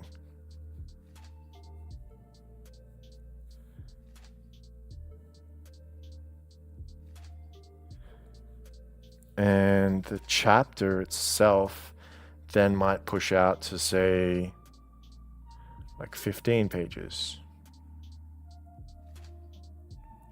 Because you need to give enough room for each scene. And then in each page, you can have a transition through one part of the scene. Like maybe you have on one page, you have the main character or something, and then they see a door and then they enter that door, right? Like, I don't know, the main character on these two, and then they see a door down the end of a hallway, whatever, and then they see the doorknob or whatever, and then, you know, they've walked through that door. That might be like one part of this scene, and then enters this other location that does a specific thing, blah, blah, blah, blah, blah, and then this, and then this, and then this, in order to set up the scene properly and the setting, and to have enough guidance and stuff. So you shouldn't try to tell the story. I think that's like the problem, is maybe trying to tell the story too quick is probably the problem. You probably have to set up a scene structure to your panels and your pages. So even though we had this thing with like Sam the cat, right?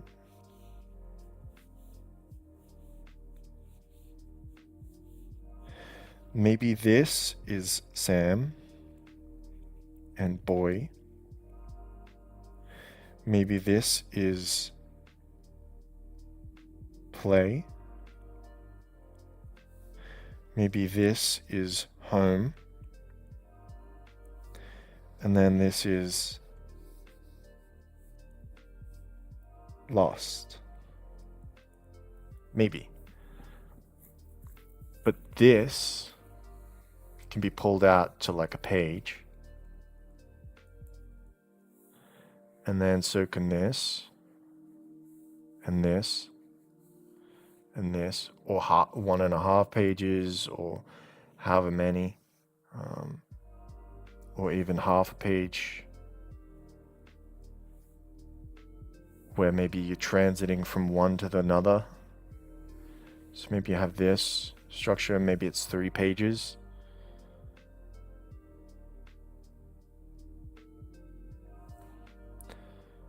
So I'm thinking just to set up a setting, you might need more than 1 page.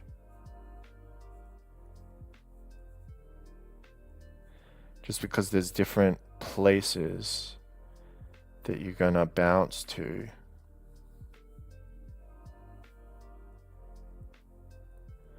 Or that the character's gonna do, that's gonna take them through a sequence of actions. A sequence is done inside a scene.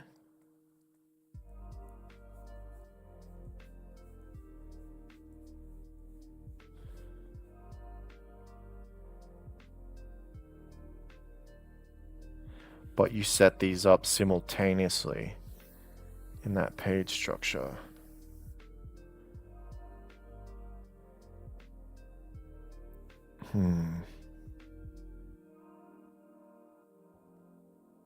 Maybe it's like form.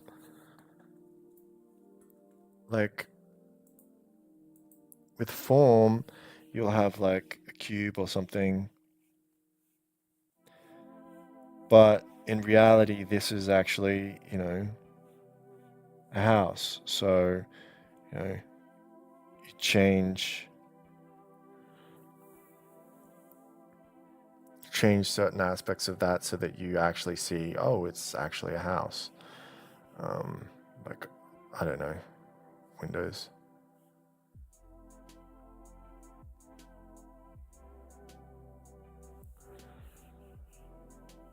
And like actual like roofing.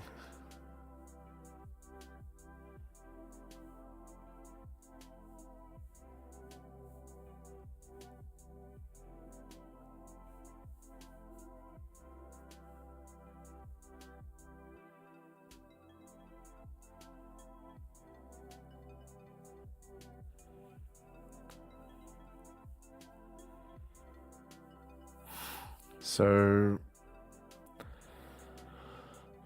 you might have something that is a simple form, but then you add to it, right? You start adding sub-details. So you'll have a scene, and a scene will just be a box.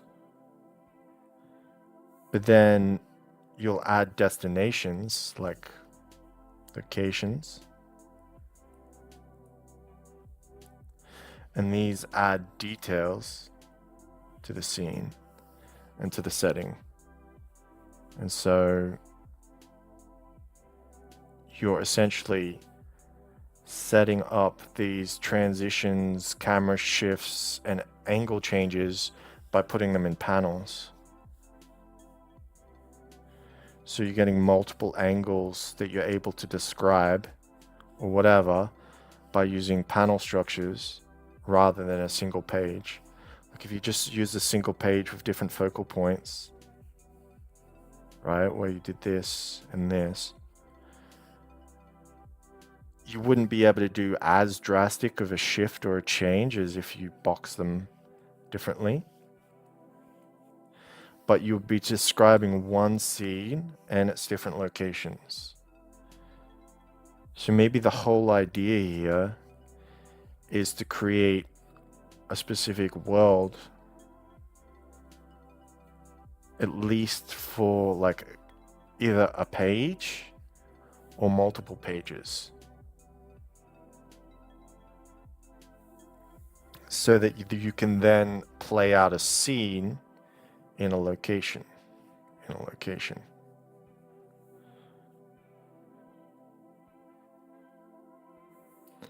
So you have these points that you're hitting, or whatever.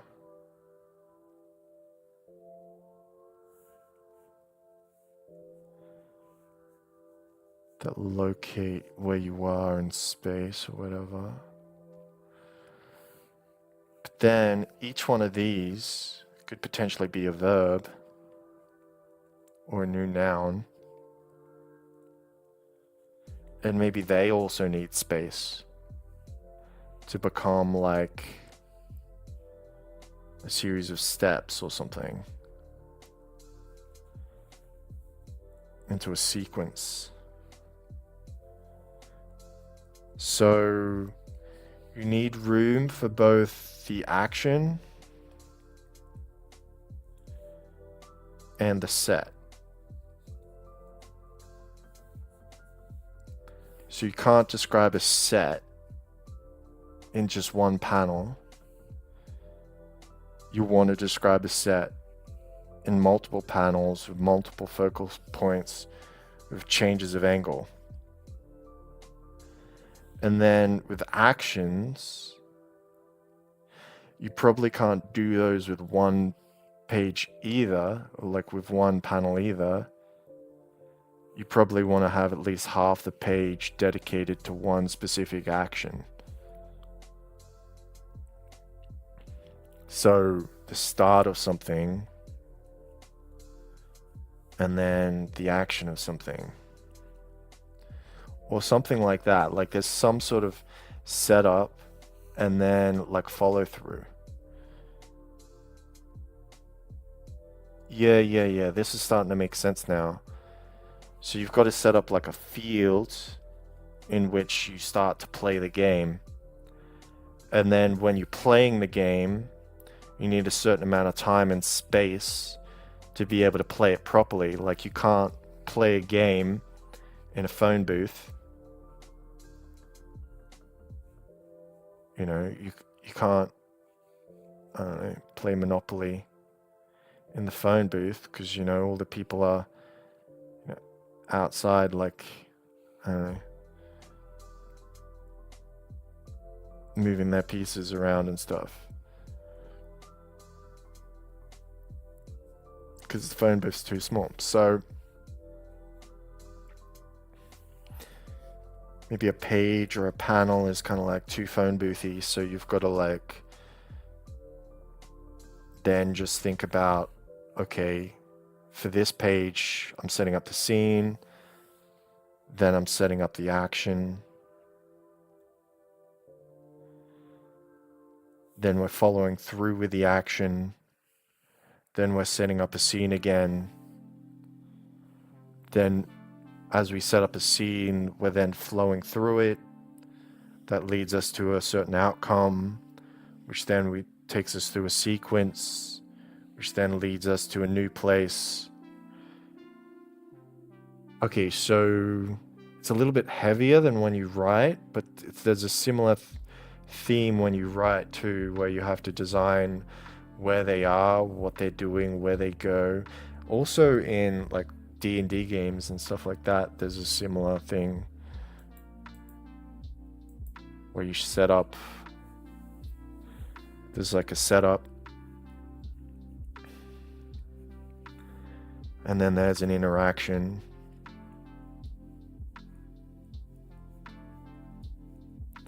and then there's a payoff.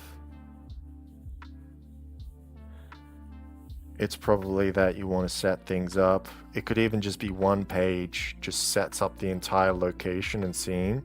If it's done really well, you could maybe do that. And then maybe you could have like a second page where there's just this person doing things.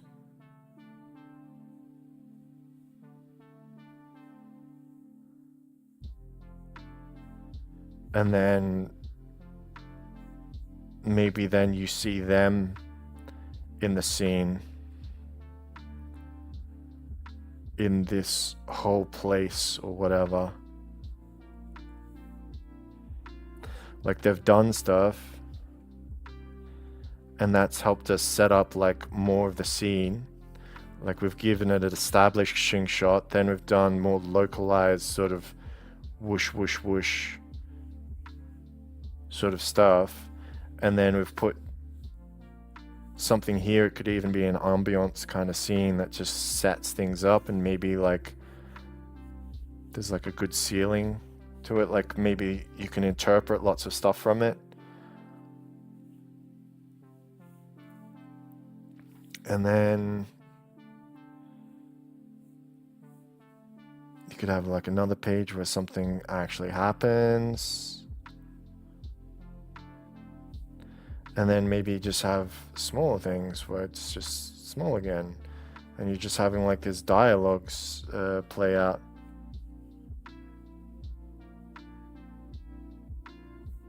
Beat, beat. So interesting landscape, different things happen. Another thing, something else happens, then these things. So you could have an alternation of page versus panel versus page versus panel. So do you want a page or do you want a panel?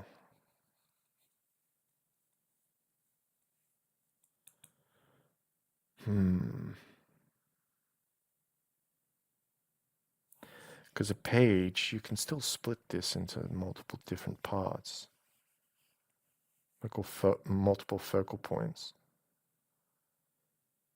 So if you're not utilizing the panels, it's probably best to get rid of them. Like if you don't need it, then get rid of that and then just use a page.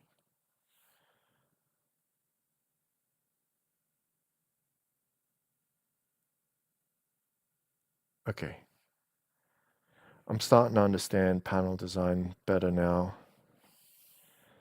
because at least with my understandings as they are,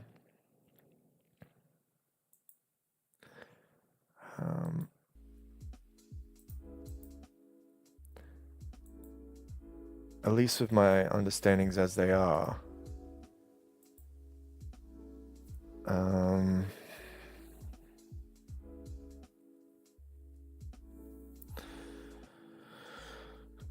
I can understand the difference between a page and a panel structure, which is key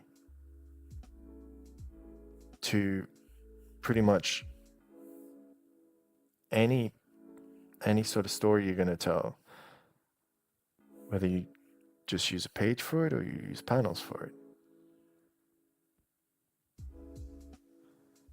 The confusion is when you think you need panels all the time, when in reality you could just use a page for it, because compositionally you don't need to change anything here. And then sometimes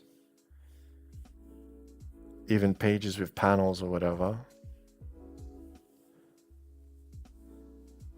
this is actually secretly panels, while these ones might secretly be without panels because it's like the same place or the same location. Like they could be walking past buildings, but it's the same scene or whatever, but they're just having moved through it or something, so using the panels to denote time or something. But it's essentially could be done in just one panel, but it's separated into three. So to just think about, like, just because it's a panel doesn't mean it's a panel. It depends on its focal points, where it moves you to, so where you go, who is in it, what angles you use.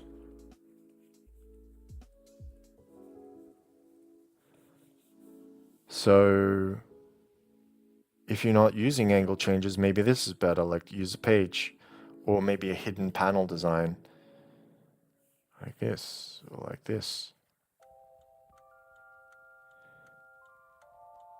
But say you are using angle changes or something, then this might be better, or this.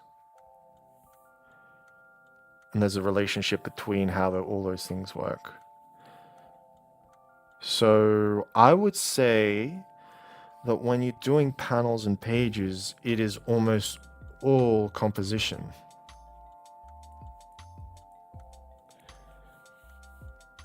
That you don't just want to do panels for panel's sake, and you don't want to do an empty page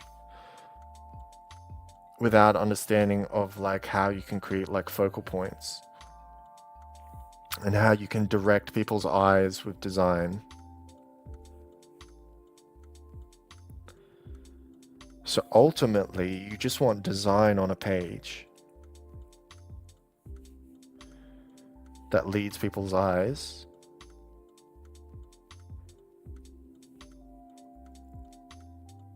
Why does this song have like an indicator? That's so annoying.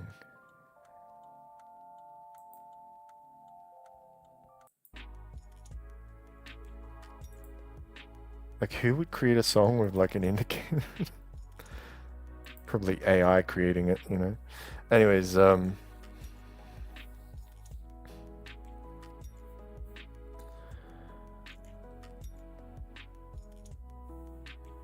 you can transition through these things.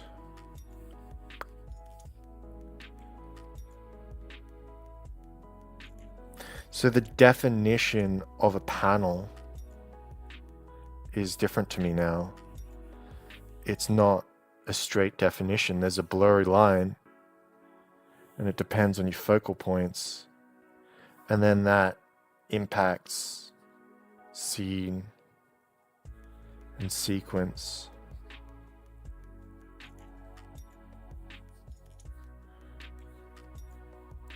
Which you then have to manage in the most optimal way so that you get the best scene set up and the best sequence set up. So you want optimal scene and sequence, not efficiency and whatever, but you want these, like how you're designing everything, you want that to lead to the best scene and sequence. So you don't just want to put your story in and then say, hey, I'm putting stories in panels and I think I'm doing panels right. You want to optimally set up the scene and then optimally set up like how sequences occur.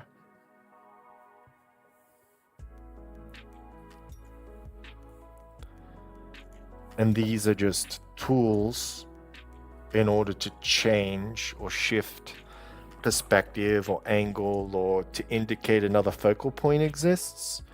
But of course you can just create focal points yourself by going like, oh, you know, there's a focal point here with your design, as I did with these and also these, which basically say, oh, look there, right?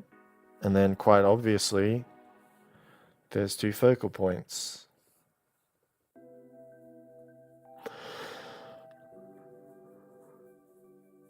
But having this larger context, it's better to have them all connected because then you get the rhythm or the flow of specific things. So Yeah, so there's going to be times when you're going to do this, and there's going to be times when you do that. Different focal points, different scene setting, composition, da da da. Sometimes it's actually going to be a flowing whatever. Okay. I think this is good enough for me to like watch some masters of work, like how they're doing, like how they set up like a specific manga, and then just like look at it and then say, oh, okay, they did a full page of this, but it's got these focal points, and then it leads to this, and then they're going through this scene, which then transits through this transition, which leads you to like a physical sequence, which they show this way. If I can break it down like that, everything should be broken down like that, and I should be able to like actually figure that out. Okay, cool. Um, I didn't expect to actually just go into thinking about panels, but panels is one of the things that I have to develop right now. There were two big questions that I had about art. One is about the style that I'm gonna do, but that I'm starting to understand that. Like I'm very close to understanding how I'm gonna stylize things. I don't have it developed at all, but I have lots of ideas that are starting to like come together and click. Like how I'm gonna do things. I can even imagine it and envision it now, whereas before I couldn't. So that's good. That was like a big question that I had to get off my list. Now, uh, I've been thinking about the other thing, which is panel design, which is incredibly complex, and most people just teach it in the simplest, dumbest way you've ever seen, and it's horrible because you can't. Like as a storyteller, I then think like, well, how do I make that properly into my story? Um, but I think now I'll be able to tell because there's different mediums. You know, you've got film and TV series and things and books and manga, and they all tell story with different beats, different structures, different limitations. So it's important to look at all the different things and think about them. So, all right, cool. I think that's it for now. That was a cool little practice session, enjoyable, learned some things, and I'm getting closer to solving all the different big questions I have about art, which is great. Feeling really good right now. Like, I don't necessarily think like these scribbles were like particularly great, especially not technically, but like they were good in that they helped me understand at least some stylization things and like some design things, and then help me understand like, oh, I can move on from like refinement a bit. Like, yeah, I still need to do more refinement study,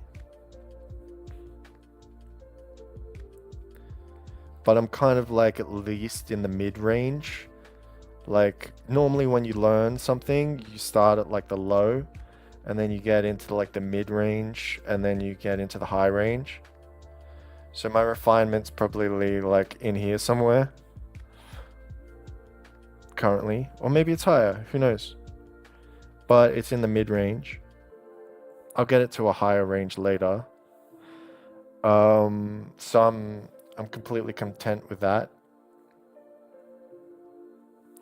Um, Panels were in the low range, or like in the like don't even have it, and now I've gotten it into like this low range. So that's good. And my style, I don't know, maybe it's in the mid range too. Like it's not there yet, but I can do things with like whippy style or whatever, and then turn that into something, and it doesn't bother me.